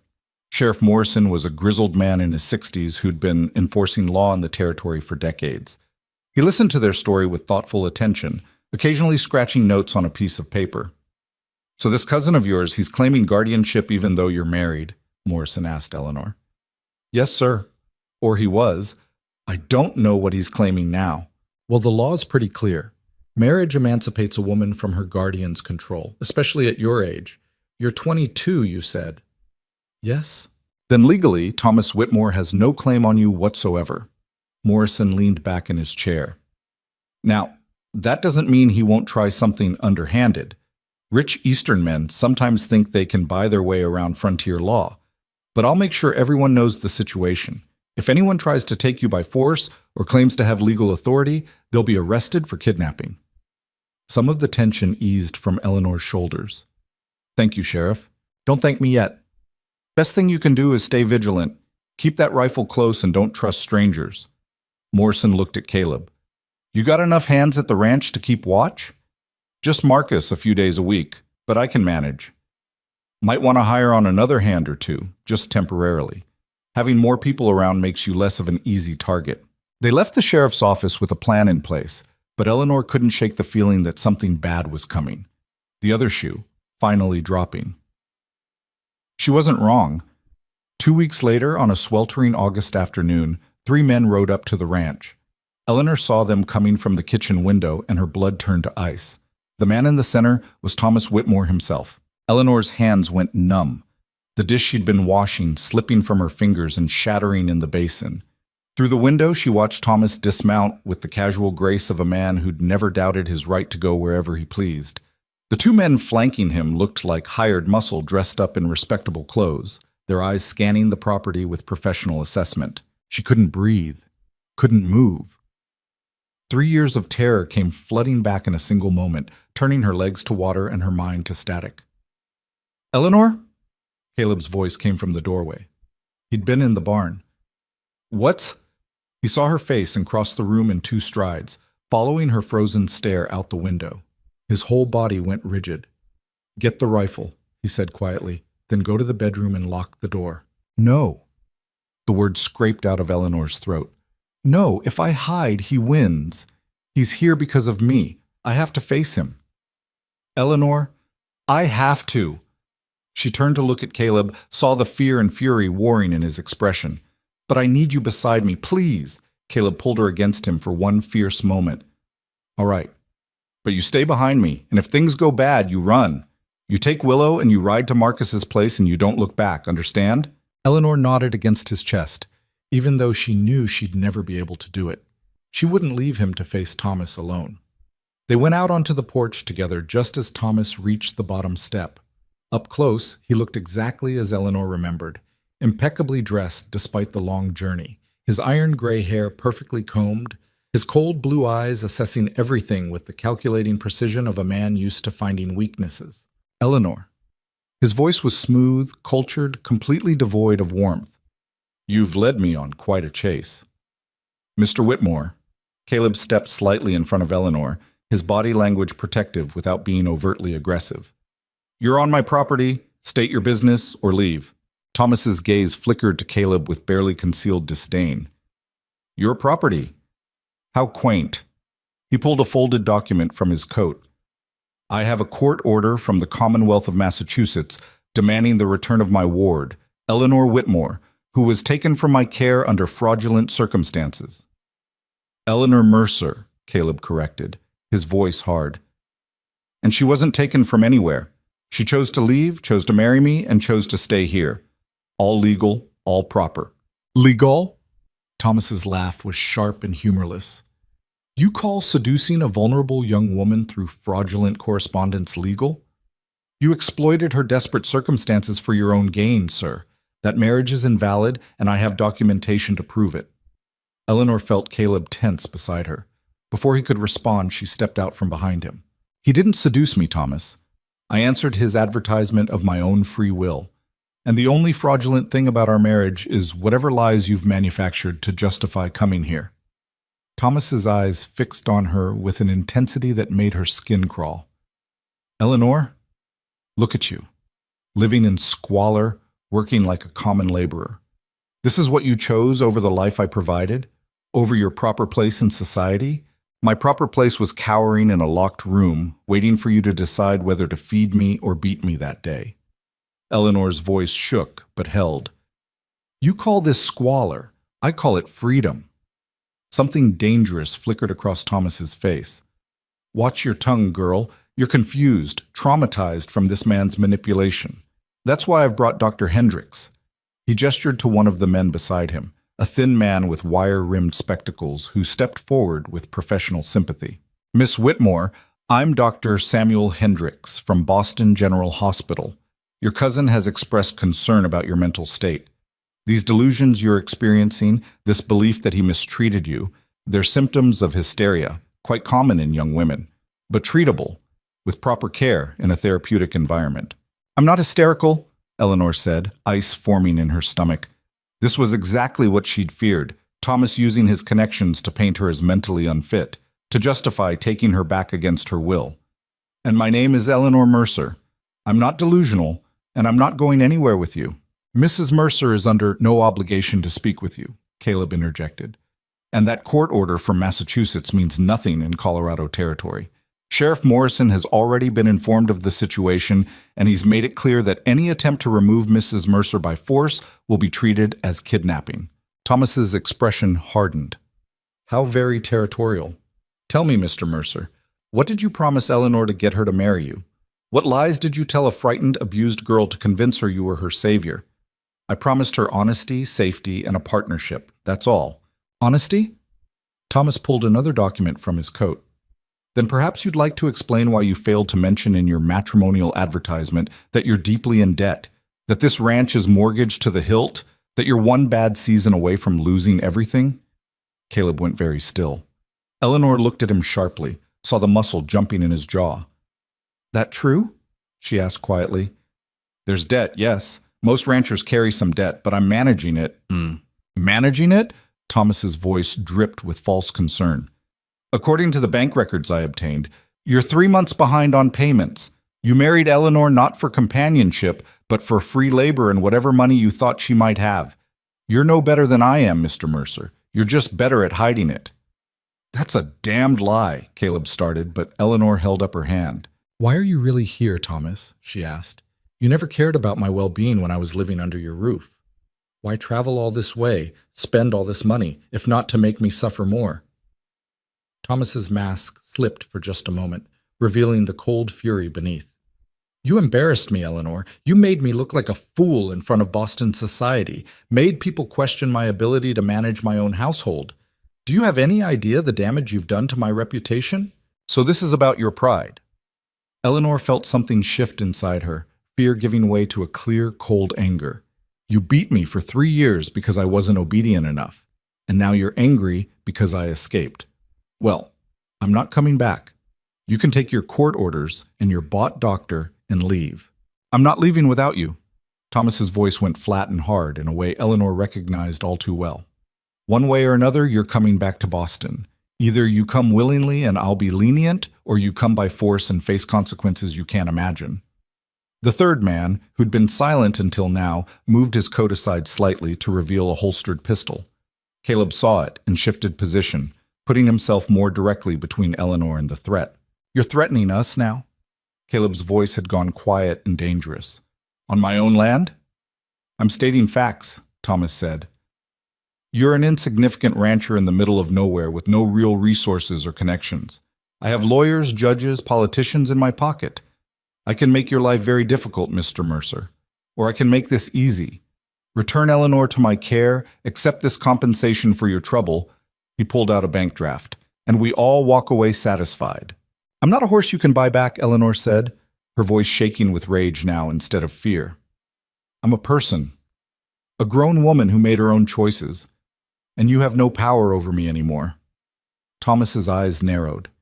Dr. Hendricks, please note for your official report that the patient is exhibiting severe agitation and delusional thinking.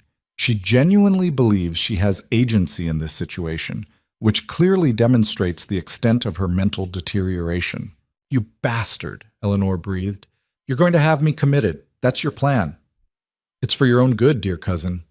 The wilds of Colorado have clearly damaged your fragile mind, but with proper treatment at the asylum in Boston, you'll recover.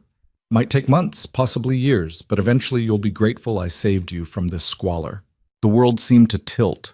An asylum. He was going to lock her away, drug her into compliance, keep her imprisoned indefinitely under the guise of medical care. It was worse than anything she'd imagined. Over my dead body, Caleb said, and there was nothing civilized left in his voice. Thomas smiled, a cold expression that never reached his eyes. That can be arranged as well, Mr. Mercer. I hear ranching is dangerous work. Accidents happen all the time.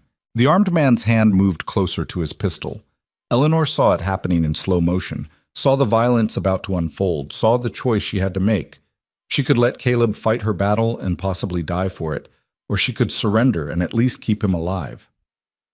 Wait, the word tore out of her. Wait, if I go with you. If I come back to Boston voluntarily, you leave Caleb alone. You don't hurt him. Don't try to ruin him financially. Nothing. Eleanor, no. Caleb grabbed her arm. That's acceptable, Thomas said smoothly. Give me your word you'll come peacefully, and Mr. Mercer can return to his failing ranch unmolested. Eleanor looked at Caleb, memorizing his face, the fear and fury and desperate love written all over it.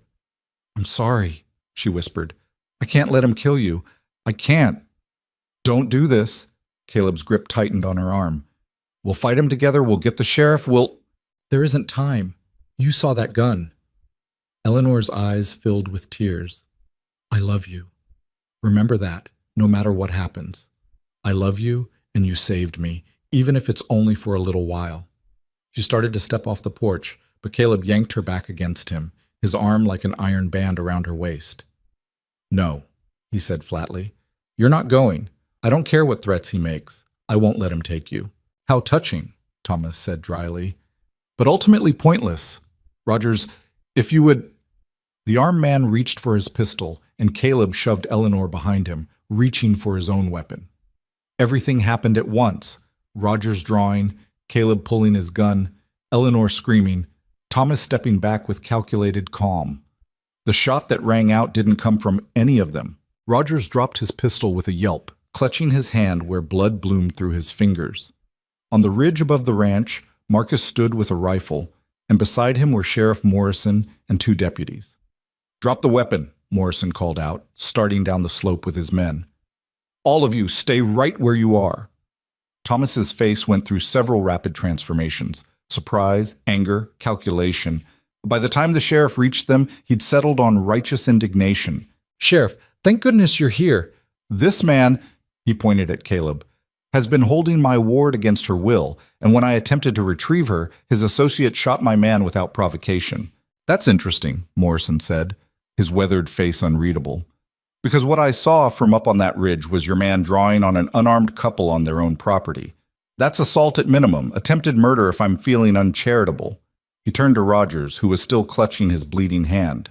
You'll want Doc Patterson to look at that. Deputy Clark, escort this gentleman to town and make sure he gets medical attention. Then lock him up for attempted assault.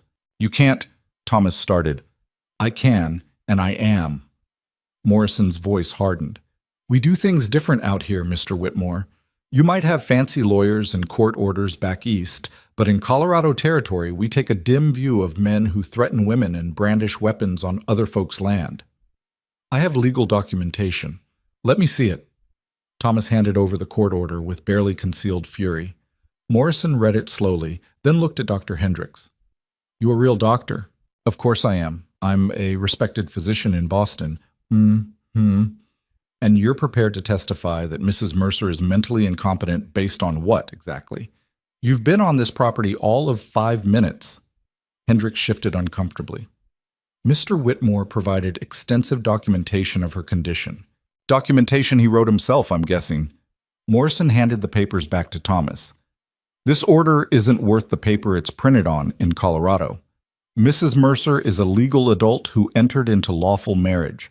Her husband is standing right here saying she's competent and present of her own free will. Unless you've got the president himself signing off on kidnapping her across state lines, you've got no authority here. I'll appeal to the territorial governor, Thomas said, his voice tight with barely controlled rage. I'll make such trouble for this backwater excuse for law enforcement that— You do that, Morrison interrupted. In the meantime, you're going to get on your horses and ride back to Denver, and you're going to leave the Mercers alone. If I see you on their property again without a proper warrant from a Colorado court, I'll arrest you myself for trespassing and harassment. We clear? Thomas looked at Eleanor with such venom that she took an involuntary step back.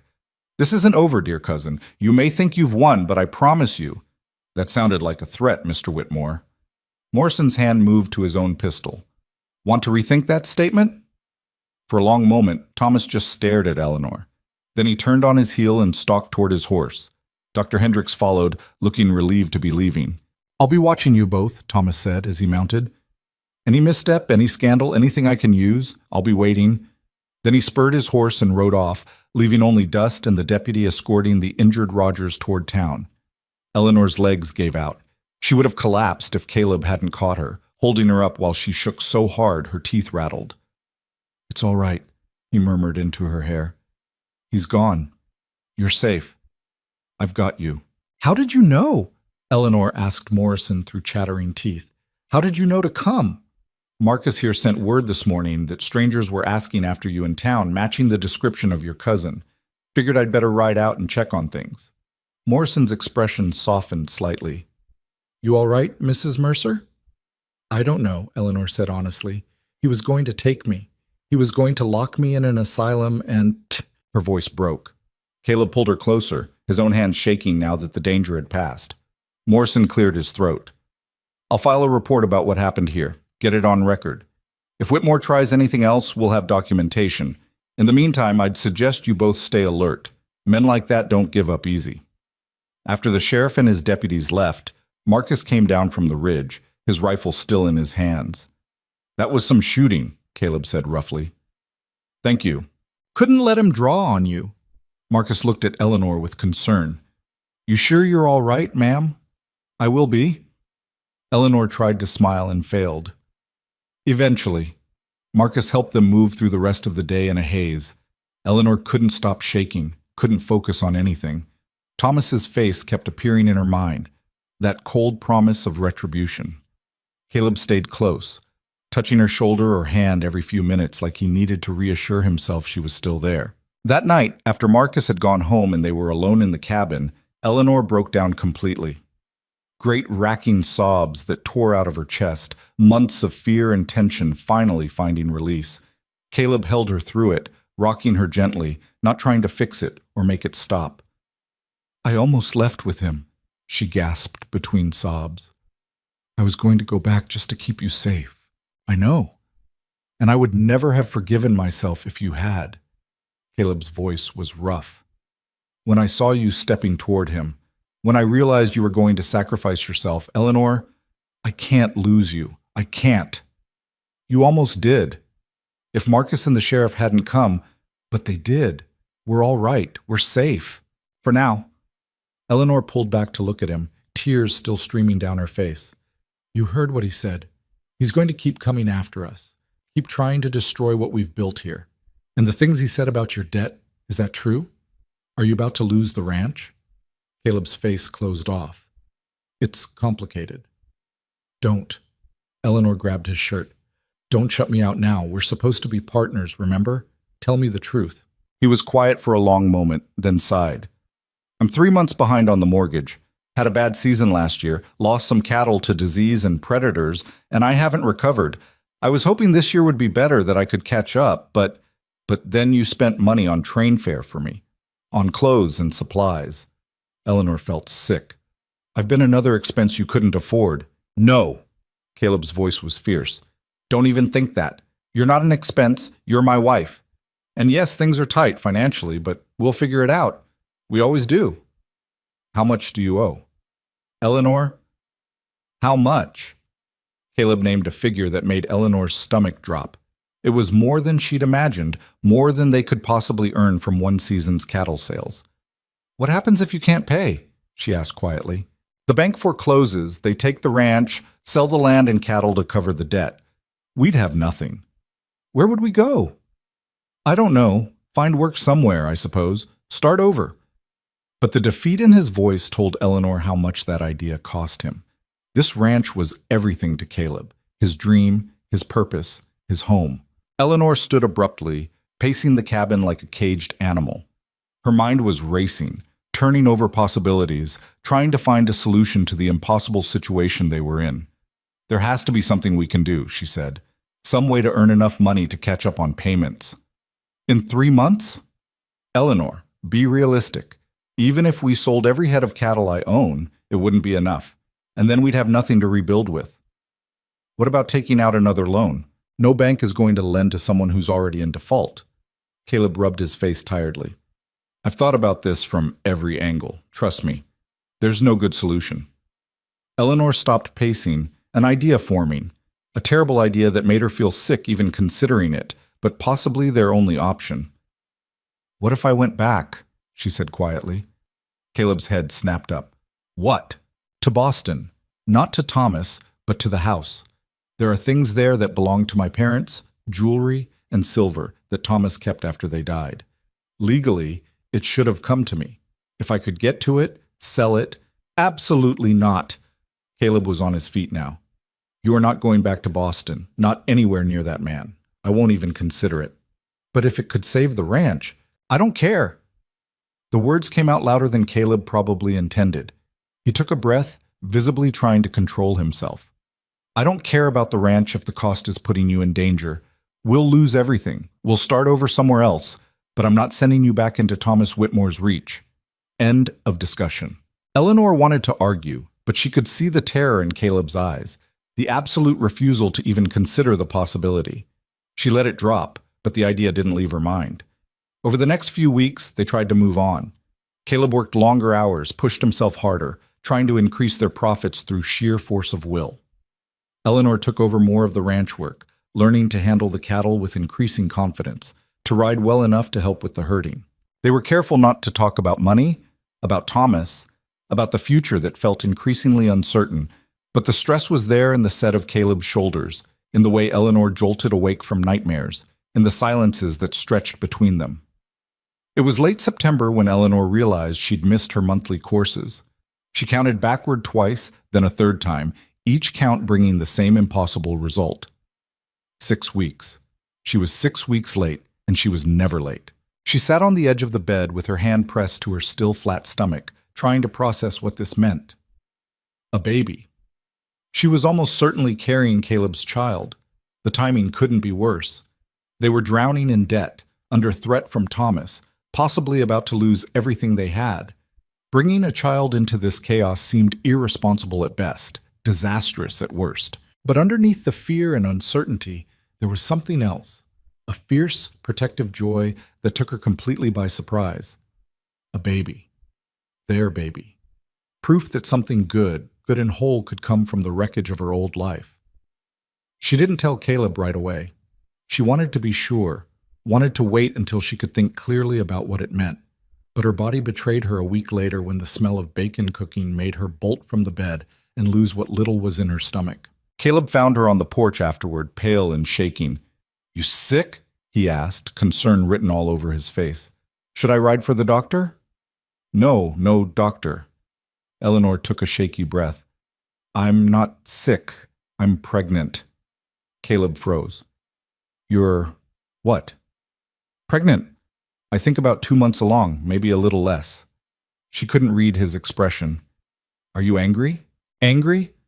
Caleb sat down heavily beside her. No, I'm not angry. I'm terrified and confused," and he stopped, running his hands through his hair. "A baby. We're having a baby. I know the timing is terrible. The timing is always terrible for something like this. There's never a perfect moment." Caleb turned to look at her, and despite everything, there was wonder in his eyes. "But we're having a baby, Eleanor. That's incredible. You're not upset? Even with everything else going on?" "I'm a lot of things right now, but upset isn't one of them." He reached out tentatively and placed his hand on her stomach. "This is ours. Something good in the middle of all the bad. How could I be upset about that?" Eleanor felt tears prick her eyes. "I was so afraid you'd see it as another burden we can't afford." "Never. You hear me? This baby is never a burden." Caleb pulled her against him. "We'll figure the rest out. Somehow." But figuring it out proved harder than determination alone could solve. The bank sent notice in October that if payment wasn't received by the end of November, foreclosure proceedings would begin. Caleb met with them twice, trying to negotiate an extension, but they were unmoved. "It's not personal," the banker explained with professional sympathy. "But we have our own obligations. 3 months past due is our limit." Eleanor watched Caleb retreat further into himself after that meeting, saw him working from before dawn until after dark, driving himself to exhaustion, trying to save something that was already slipping through their fingers. She tried to help, but the pregnancy had brought waves of fatigue that left her dizzy and weak. In early November, Eleanor woke to find Caleb gone, and a note on the table saying he'd ridden to Denver to try one last time to secure a loan from a different bank. She was supposed to stay home and rest, the note said. Marcus would check on her later, but Marcus didn't come. And as the day wore on with no sign of Caleb, Eleanor's unease grew into full-blown anxiety. When darkness fell and he still hadn't returned, she knew something was wrong. Caleb would never stay overnight in Denver without getting word to her somehow, which meant either something had happened to him or Thomas had made his move. Eleanor spent a sleepless night pacing the cabin with the rifle in her hands, starting at every sound. At first light, she was saddling Willow when Marcus finally arrived, his face grim. "Mrs. Mercer, you need to come with me. There's been trouble in town." Eleanor's heart stopped. "Caleb? He's alive, but he's hurt. There was a fight at the saloon last night. Some men jumped him, said he owed them money from a card game, but..." Marcus shook his head. "It was orchestrated, ma'am. I'd bet my life on it. Your cousin's doing." Eleanor didn't wait to hear more. She climbed onto Willow and kicked her into a gallop, leaving Marcus to follow. The ride to town usually took an hour. She made it in 40 minutes, pushing the mare harder than she should have. She found Caleb at Doc Patterson's office, sitting on an examination table with his shirt off, revealing a landscape of bruises across his ribs and back.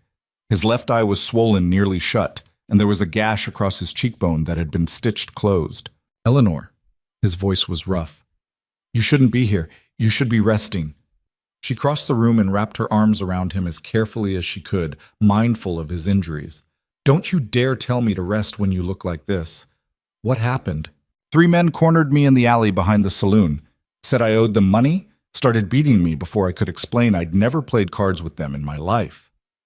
Caleb winced as he shifted position. If the sheriff hadn't heard the commotion and broken it up, they might have killed me. "Thomas sent them," Eleanor said flatly. "This is his way of punishing us without getting his own hands dirty." "That's what I figure too, but I can't prove it, and the men claim they don't know anyone named Whitmore." Caleb's good eye fixed on her. "He's escalating, Eleanor. It's not enough to threaten us anymore. He wants to hurt us, destroy us completely." Doc Patterson cleared his throat from the doorway. Nothing broken, fortunately, but you're going to be sore for weeks. Keep those ribs wrapped and don't do any heavy lifting until the bruising fades. I'm a rancher, Doc. Heavy lifting is the job. Then find someone else to do it for a while, or you'll make the injury worse. Patterson's eyes moved to Eleanor. And you, young lady, should not be riding horses in your condition. You want to risk that baby? Eleanor's hand went instinctively to her stomach. I had to know he was all right. Well, now you know, both of you, get some rest. And Caleb, I mean it about no heavy work. Marcus can handle things for a while. The ride back to the ranch was quiet and tense. Caleb could barely sit upright in the saddle, and Eleanor kept looking over at him, terrified he'd fall. When they finally made it home, she helped him inside and into bed over his weak protests. This is ridiculous, he muttered. I'm fine. You're not fine. You're beaten half to death because of me. Eleanor's voice cracked. This is all my fault. If I hadn't run away, if I'd just stayed in Boston, then you'd be in an asylum or dead by now, and I'd still be alone in this cabin wishing I had the courage to place that advertisement. Caleb caught her hand. None of this is your fault, Eleanor. Thomas Whitmore is a monster, and what he does is on him, not you. But he's winning. The words tasted like ash. He's going to keep hurting you until I break, until I give up and go back. And now with the baby coming, with the ranch about to be foreclosed, I don't see how we win this. We don't give up, Caleb said fiercely. That's how we win. We hold on. We fight. We refuse to let him destroy what we've built.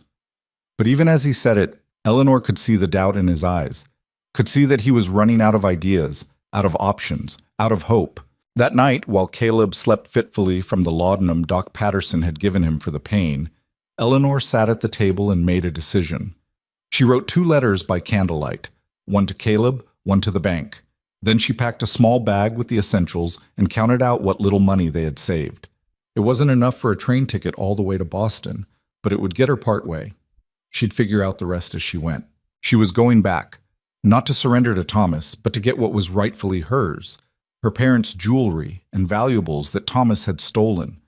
Enough to pay off Caleb's debt and save the ranch. Enough to give their child a secure future. It was dangerous, possibly suicidal. Thomas would be watching for her, waiting. But Eleanor had learned a few things in her months on the ranch. She'd learned to be brave, to fight back, to protect what mattered. And what mattered most was making sure Caleb and their baby had a home to come back to. She kissed Caleb's forehead gently, careful not to wake him, and whispered against his skin, I love you. I'm sorry, but I'm going to fix this. Then Eleanor Mercer walked out into the November darkness, climbed onto Willow, and rode toward Denver without looking back. Eleanor made it as far as the outskirts of Denver before the reality of what she'd done hit her like a physical blow. She'd left Caleb injured and drugged with laudanum, had abandoned him without even saying goodbye properly. He'd wake up alone, would read her letter and know exactly where she'd gone, and there would be nothing he could do to stop her. The guilt was crushing, but so was the necessity. Someone had to do something, and Caleb was in no condition to travel. This was on her. She sold Willow to a livery stable owner for less than the mare was worth, guilt twisting her stomach at the betrayal, but needing the money more than sentiment. The man agreed to send word to Caleb about where the horse was, at least. It was something. The train ticket to Omaha took most of her funds. From there, she'd have to find work, earn enough for the next leg. It would take weeks, maybe longer, but she had no other choice. The journey east was brutal. November had brought early winter storms, and the train got stuck twice in snowdrifts, adding days to the trip. Eleanor spent those delays in frigid depots, rationing the little food she'd brought, trying not to think about Caleb waking up to find her gone, trying not to imagine his face when he read the letter explaining why she'd left. In Omaha, she found work at a boarding house washing linens and serving meals. The owner, a war widow named Mrs. Chen, took one look at Eleanor's pale face and shaking hands and offered room and board in addition to wages. You're running from something, Mrs. Chen said bluntly on Eleanor's first night. Don't bother denying it. I know the look. I'm running toward something, Eleanor corrected quietly, trying to fix a mistake. Mrs. Chen didn't push for details, and Eleanor was grateful.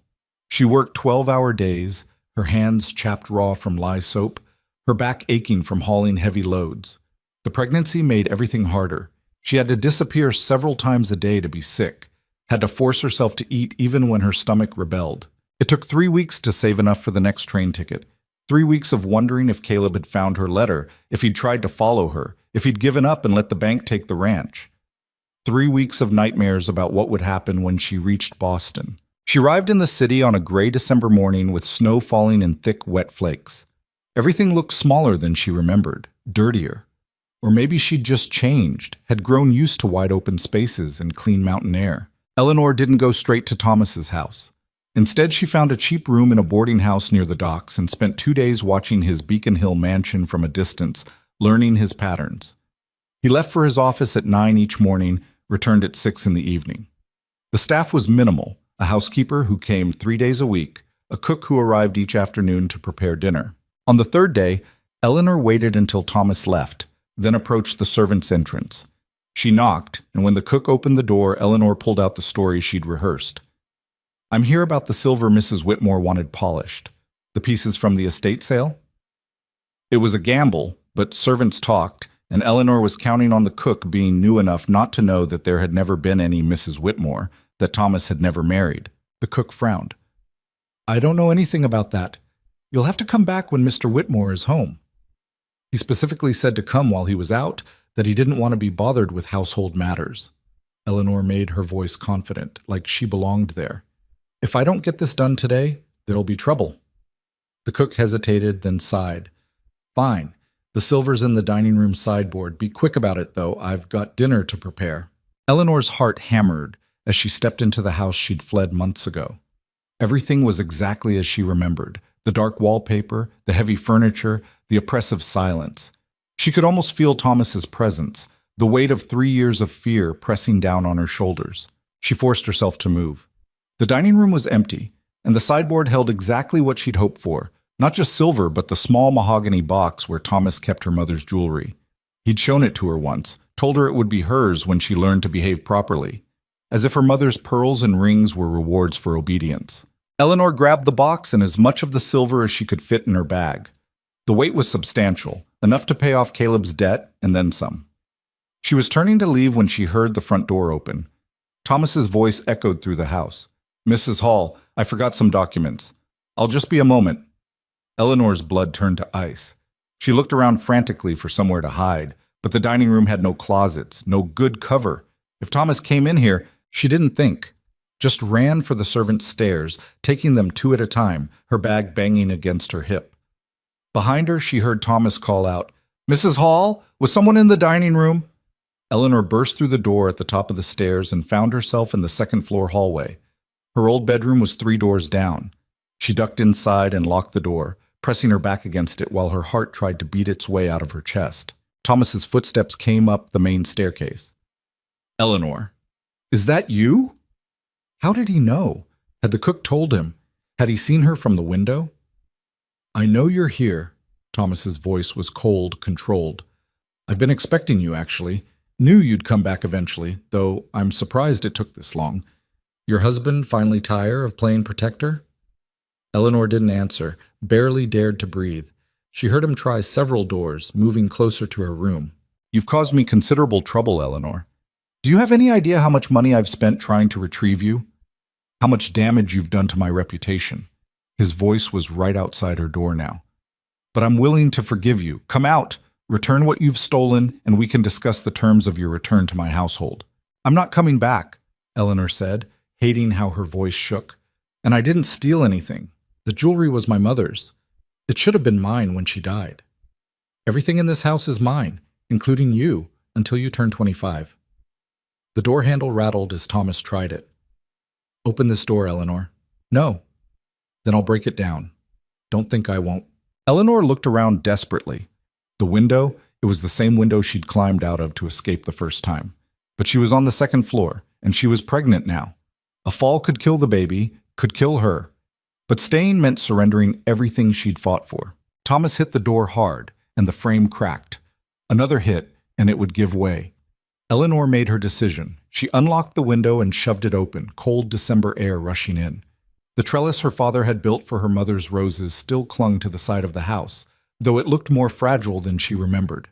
The door splintered behind her as Eleanor climbed out onto the trellis. Thomas appeared in the doorway, just as she started her descent. "Stop!" His voice cracked with genuine alarm. "Eleanor, for the love of... you'll kill yourself." "Better than letting you lock me away," Eleanor shot back, climbing down as fast as she dared. The trellis groaned under her weight, old wood protesting. She was halfway down when one of the supports gave way with a sharp crack. Eleanor grabbed for the nearest handhold, but her fingers slipped on the frost-covered wood. For one weightless moment she was falling, and all she could think was the baby, the baby, the baby. She hit the snow-covered ground hard enough to knock the air from her lungs. Pain exploded through her left ankle, and when she tried to stand, her leg gave out beneath her. "Eleanor." Thomas was at the window above, and the shock in his voice sounded almost genuine. "Don't move. I'm coming down." But Eleanor was already moving, dragging herself up using the wall for support. Her ankle screamed in protest, but it bore weight. Sprained, not broken. She could work with sprained. She limped as fast as she could toward the street, every step agony, her bag of stolen valuables clutched against her chest. Behind her, she heard Thomas shouting for someone to stop her, but the street was empty except for a passing carriage. Eleanor flagged it down desperately. "Please, I need to get to the train station. It's an emergency." The driver looked at her disheveled appearance with suspicion, but Eleanor pulled out the last of her money and thrust it at him. "Please." He helped her into the carriage, and they lurched into motion just as Thomas burst out of his front door.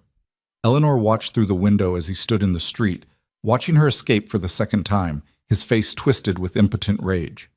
She'd done it. She'd actually done it.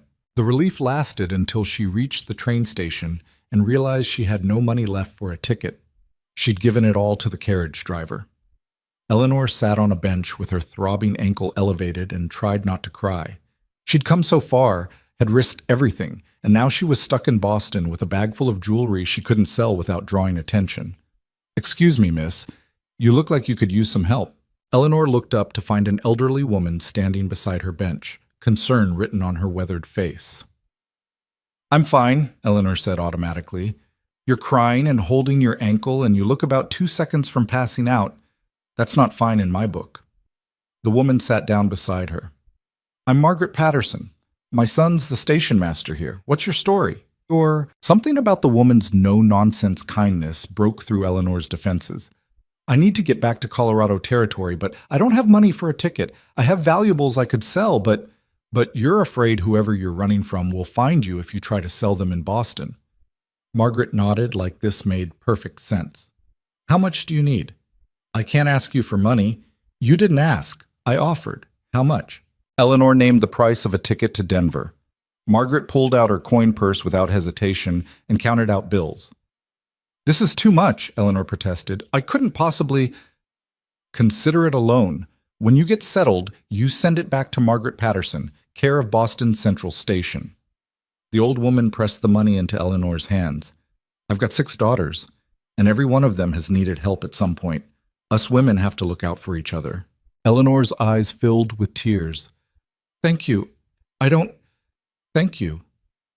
Just get yourself home safe and get that ankle looked at when you can." The train west left within the hour. Eleanor sat in the passenger car with her injured ankle propped on her bag and watched Boston disappear behind her. She'd gotten what she'd come for, had survived another encounter with Thomas. Now she just had to get back to Caleb and hope he'd forgive her for leaving.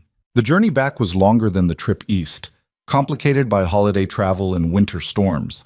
Eleanor spent a miserable Christmas day stuck in a Kansas depot, eating stale bread and trying not to think about Caleb spending the holiday alone and hurt. She finally reached Denver in early January, nearly 6 weeks after she'd left. Her ankle had healed to a dull ache, and her pregnancy was starting to show despite her attempts to hide it. She sold half the jewelry to a reputable dealer in Denver, keeping her mother's pearls and wedding ring for herself. The amount was more than enough to pay off Caleb's mortgage with money left over. Eleanor paid the bank directly, got the receipt marked paid in full, and only then allowed herself to believe she'd actually succeeded. Now came the hard part, going home and facing what she'd done. Eleanor hired a wagon to take her back to the ranch, unable to ride horseback with her healing ankle. The driver dropped her off at the property line, and she walked the last quarter mile on foot, her bag heavy with the remaining valuables, and the precious receipt that proved the ranch was safe. It was late afternoon, the January sun already sinking toward the mountains. Smoke rose from the cabin's chimney, and Eleanor could see horses in the corral. Someone was home. She was halfway to the porch when the door flew open and Caleb appeared.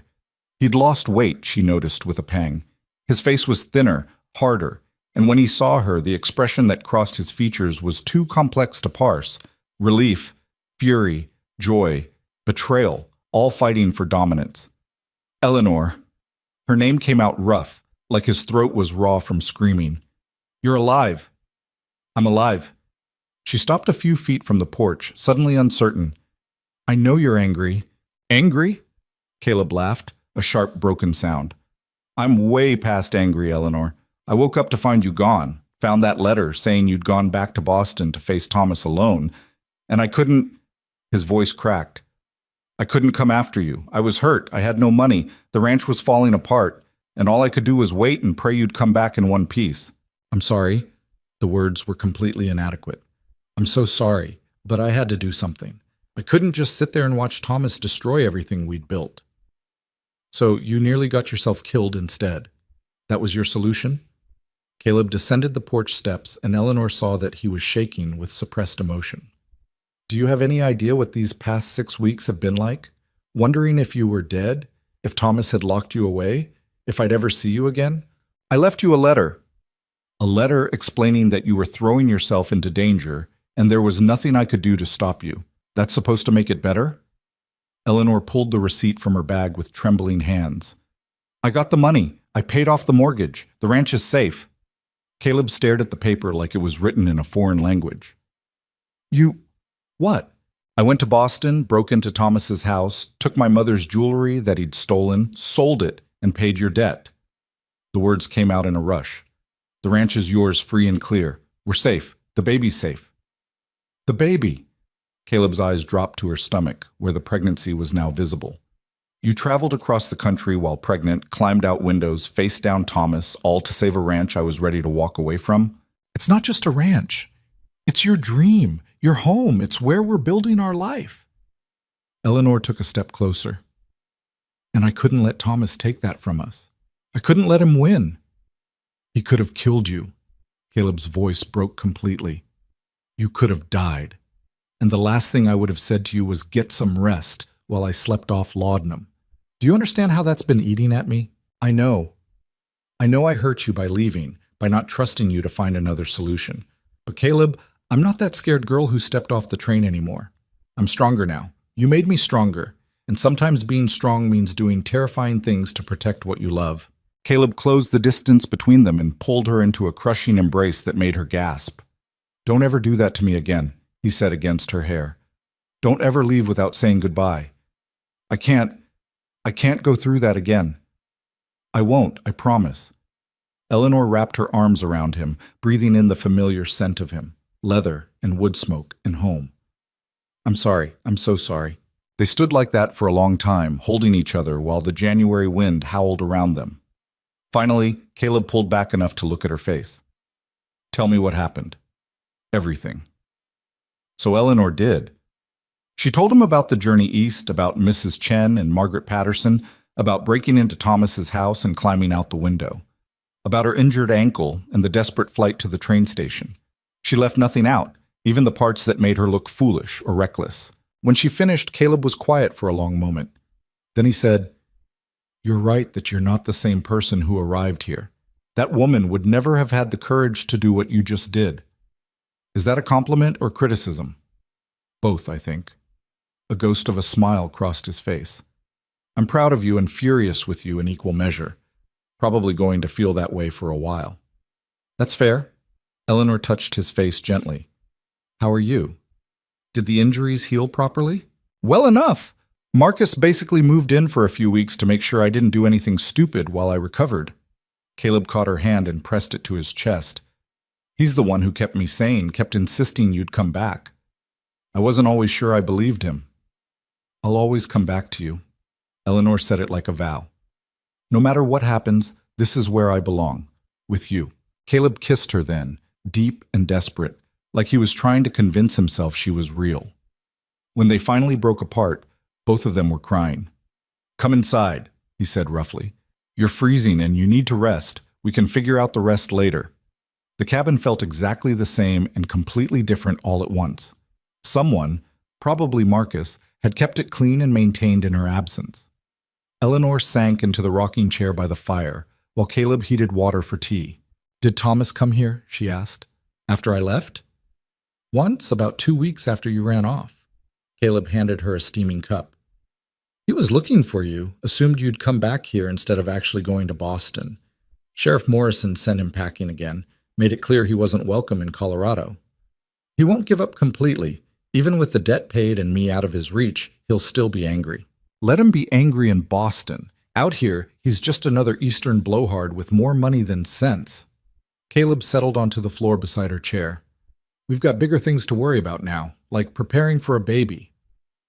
"The baby?" Eleanor's hand went to her stomach instinctively. "I felt it move on the train. Just little flutters, but it was real." "When are you due?"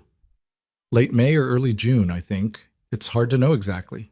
Caleb rested his hand over hers on her stomach, and they sat like that in comfortable silence while the fire crackled. After the chaos and fear of the past months, the simple domesticity felt almost miraculous. Over the next few weeks, they settled back into the rhythms of ranch life. Eleanor was slower now, tiring easily, but she helped where she could. Caleb was protective to the point of being overbearing, barely letting her lift anything heavier than a book. "I'm pregnant, not made of glass," she protested one morning when he tried to stop her from gathering eggs. "I know, but you just got back from nearly dying multiple times, so forgive me for being careful." They argued about it, made up, argued again. It was normal and infuriating and completely wonderful. They were learning how to be married for real now, not just surviving crisis after crisis, but actually building a life together. In February, a letter arrived from Boston. Eleanor's hands shook as she opened it, afraid it was from Thomas. Instead, it was from Margaret Patterson. "Dear Eleanor, I hope this letter finds you safe at home. I wanted you to know that Thomas Whitmore came to the station asking about you.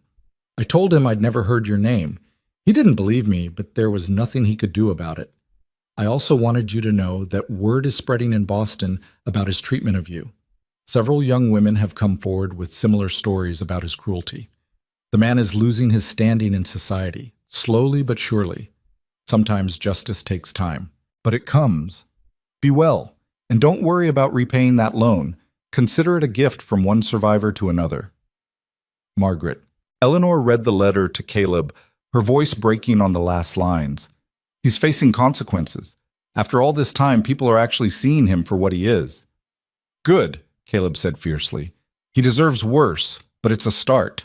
March brought early spring to the valley, and with it, new life. The cattle calved successfully, and Caleb hired 2 additional hands to help with the expanding operation. With the debt gone, he could actually invest in improvements. New fencing, a larger barn, more breeding stock. Eleanor watched him come back to life, saw the stress and fear fade from his face as he realized they were actually going to make it. The ranch was thriving, they had money saved, and a baby was coming. Against all odds, they'd built something real. One evening in late April, Eleanor was sitting on the porch watching the sunset when she felt a sharp, cramping pain low in her abdomen. She gasped, her hand going to her stomach. "What is it?" Caleb was beside her instantly. "The baby?" "I don't know." "Maybe?" Another cramp hit, stronger this time. Caleb, I think something's wrong." They rode to town in the wagon, Caleb pushing the horses harder than was probably safe. Doc Patterson examined Eleanor and emerged from his office with a reassuring smile. "False labor. Common in first pregnancies, especially this close to the due date. The baby's fine, just getting ready to make an appearance soon." "How soon?" Eleanor asked. "Could be days, could be weeks. But I'd stay close to home if I were you." The baby came 2 weeks later, on a warm May evening when the valley was painted gold with sunset. Eleanor's labor started just after dinner, and by midnight, Doc Patterson had been summoned and was setting up in their bedroom. The labor was long and brutal. Eleanor had thought she understood pain after years with Thomas, but this was something else entirely. Wave after wave of agony that left her gasping and sweating. Caleb stayed with her the whole time, holding her hand, letting her scream at him when the pain got too bad. "I can't do this," she sobbed around 3 in the morning. I can't. It's too much. You can, Caleb said firmly. You climbed out a second-story window pregnant and escaped across the country. You can do this. And somehow, she did. As the sun rose over the mountains, painting their bedroom in shades of pink and gold, Eleanor pushed one final time and felt the baby slide free in a rush of relief so intense she nearly passed out. A cry split the air, thin and indignant and absolutely perfect. It's a boy, Doc Patterson announced, holding up a squirming, red-faced infant. Healthy lungs, all fingers and toes accounted for. Congratulations. Eleanor couldn't speak, couldn't do anything but stare as the doctor cleaned the baby and wrapped him in a blanket. Then Caleb was placing their son in her arms, and Eleanor looked down at the tiny face and felt her heart crack wide open. He's perfect, she whispered. He's got your nose, Caleb said, his voice thick with emotion. And he's already scowling like you do when you're annoyed. Eleanor laughed through her tears. What should we name him? They'd discussed names, but never settled on one. Now, looking at their son's face, Eleanor knew exactly what felt right. James, she said. After my father, James Mercer. James Mercer, Caleb repeated, testing it out. I like it. The baby, James, made a small sound and nuzzled against Eleanor's chest. She guided him to nurse, and when he latched on and began feeding with single-minded determination, she felt something shift inside her. This was what she'd been fighting for all along, this moment, this family, this chance at a life that wasn't defined by fear and pain. Over the next few weeks, Eleanor learned the exhausting reality of caring for a newborn. James had excellent lungs and used them frequently, especially at night. She was constantly tired, constantly covered in milk or spit up, constantly wondering if she was doing anything right. But she was also happier than she'd ever been. Watching Caleb hold their son with such tender care, seeing the wonder on his face when James grabbed his finger, hearing the silly songs Caleb sang while changing diapers, it all felt like a gift she didn't quite deserve but was grateful for anyway. Marcus came by to meet the baby and brought his wife, Sarah, who took one look at Eleanor's exhausted face and insisted on helping with the household chores for a few hours so Eleanor could sleep. It was a kindness that made Eleanor cry, though she blamed the tears on being tired. In June, another letter arrived from Boston. This time it was from a lawyer Eleanor had never heard of. Dear Mrs. Mercer, I represent several young women who have filed complaints against Thomas Whitmore for assault and unlawful imprisonment. Your testimony regarding your treatment while under his guardianship would greatly strengthen our case. If you're willing to provide a written statement, please contact my office. Sincerely, Robert Chen. Attorney at law Eleanor showed the letter to Caleb. Robert Chen. Any relation to Mrs. Chen in Omaha, you think? Probably her son. She mentioned he was a lawyer. Caleb read the letter carefully. You going to do it? Testify against Thomas? Eleanor looked out the window at the valley spread before them, at the life they'd built here. She thought about all the other women who'd suffered under Thomas's cruelty, who were finally brave enough to speak up. Yes, she said. I'm going to do it. She spent a week composing her statement, detailing every beating, every cruelty, every moment of fear she'd endured in Thomas's house. It was painful to put it all on paper, to relive those 3 years, but it was also cathartic, a final purging of the poison he'd left in her. When she finished, she sent it to Robert Chen and tried not to think about what would happen next. That was Boston's problem now, not hers. Summer settled over the ranch in waves of golden warmth. James grew bigger and more alert, fascinated by everything around him. Eleanor would sit with him on the porch in the evenings, pointing out the mountains and cattle and clouds, telling him stories about his grandparents and the life she hoped he'd have. In August, word came that Thomas Whitmore had been arrested. The trial would be in September, and while Eleanor's testimony wouldn't be needed in person, her written statement was enough. She followed the news from a distance through letters from Robert Chen. Thomas tried every trick in his considerable arsenal. He hired expensive lawyers, called in favors from powerful friends, attempted to paint the women as liars and hysterics. But there were too many of them, and their stories lined up too well. The evidence was overwhelming. In October, Thomas Whitmore was convicted of assault and unlawful imprisonment. He was sentenced to 10 years in prison, and his considerable fortune was divided among his victims as restitution. When the news reached Colorado, Eleanor sat on the porch with the letter in her hands and cried. Not tears of joy exactly, but of release. It was over. Thomas couldn't hurt her anymore, couldn't hurt anyone anymore. She was finally, truly free. "You all right?" Caleb asked, settling beside her with James in his arms. "I am. I really am."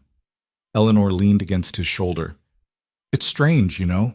I spent so long being afraid of him, running from him, fighting against him, and now he's just gone, locked away. It almost doesn't feel real. It's real.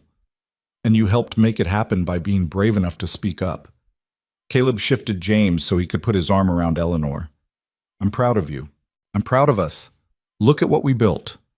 Eleanor gestured to the ranch spread before them, the expanded barn, the healthy cattle, the garden she'd planted that was now bursting with late-season vegetables. "A year ago, we were drowning in debt and fear. Now look at us." "Now look at us," Caleb agreed softly. The first snow came in November, dusting the valley in white. Eleanor stood at the window watching it fall while James napped in the cradle Caleb had built.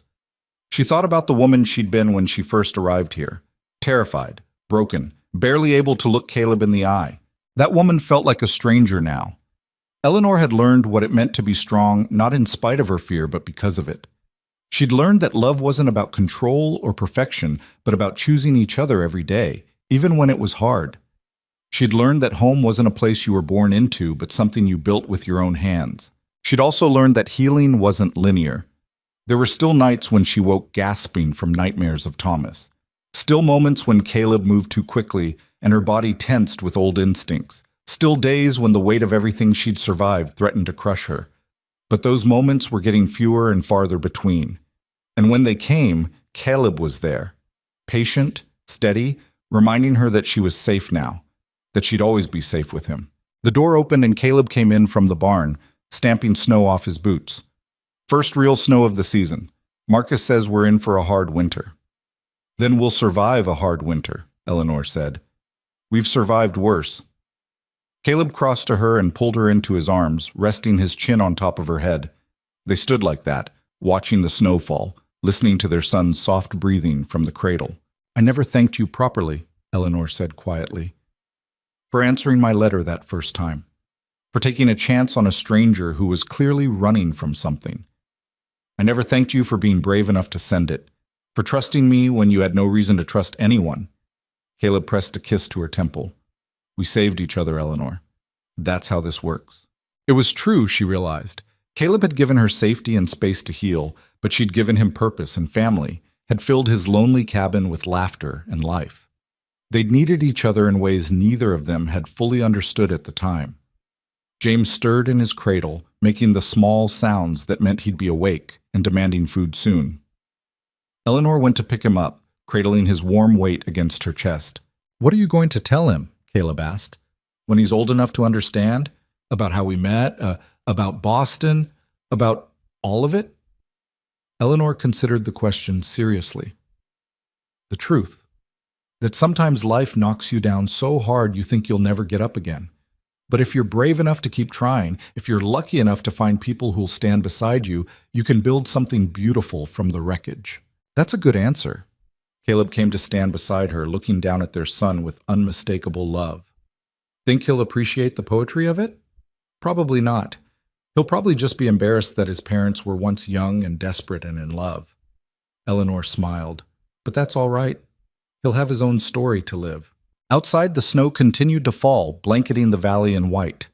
Inside the cabin, the fire crackled warmly, and the three of them stood together. A family forged from desperation and choice, from fear and courage, from two broken people who'd somehow made each other whole. Eleanor looked at her life now and barely recognized it from the nightmare she'd escaped. The ranch was thriving, expanding every season. She and Caleb had paid off not just the mortgage, but had savings for the first time. Enough to weather bad years and plan for good ones. James was healthy and growing, already showing signs of his father's stubbornness and his mother's determination. She'd started teaching reading to the few children who lived in the area, holding classes twice a week in the cabin. It wasn't the same as the dream she'd had of becoming a teacher in Boston, but it was something. Her own small way of giving back. And Caleb Caleb had become not just her husband, but her partner in every sense. They made decisions together, fought and made up, challenged each other to be better. He'd never raised a hand to her, never used his physical strength as a weapon, never made her feel small or worthless. Instead, he'd shown her what love actually looked like when it wasn't twisted by cruelty. "What are you thinking about?" Caleb asked, noticing her faraway expression. "How far we've come! How different everything is from what I expected when I stepped off that train. Better or worse?" "Better. So much better than I ever imagined possible." Eleanor shifted James to her shoulder, patting his back gently. "I used to think happiness was something that happened to other people, that I'd used up my share when my parents were alive, and after that was just survival. And now I know I was wrong. Happiness isn't something you use up. It's something you build, brick by brick, choice by choice. And sometimes you have to fight like hell to protect it." Caleb pulled her close, careful not to crush James between them. "I love you, Eleanor Mercer, for your strength and your stubbornness and your refusal to give up even when giving up would be easier. I love you too, for seeing me when I was invisible, for being patient when I was impossible, for giving me a home when I had nothing." Eleanor kissed him softly, "For being the answer to a letter I was terrified to send." James chose that moment to let out an indignant wail, demanding attention. They both laughed, and Eleanor settled into the rocking chair to feed him, while Caleb started preparing dinner. This was her life now. Not perfect, not without struggles, but hers. Built on her own terms, with a man who treated her like an equal, in a place that felt like home in ways Boston never had. Years later, when James was old enough to ask questions, Eleanor would tell him the whole story. About the desperate girl who escaped out a window, about the lonely rancher who offered safety to a stranger, about how two broken people had somehow managed to build something whole together. She'd tell him that courage isn't the absence of fear, but the choice to move forward anyway. That love is action, not words. It's standing beside someone through the storms, choosing them again and again, even when it's hard. She'd tell him that sometimes the worst moments of your life lead you exactly where you need to be. That running away can actually be the bravest thing you do.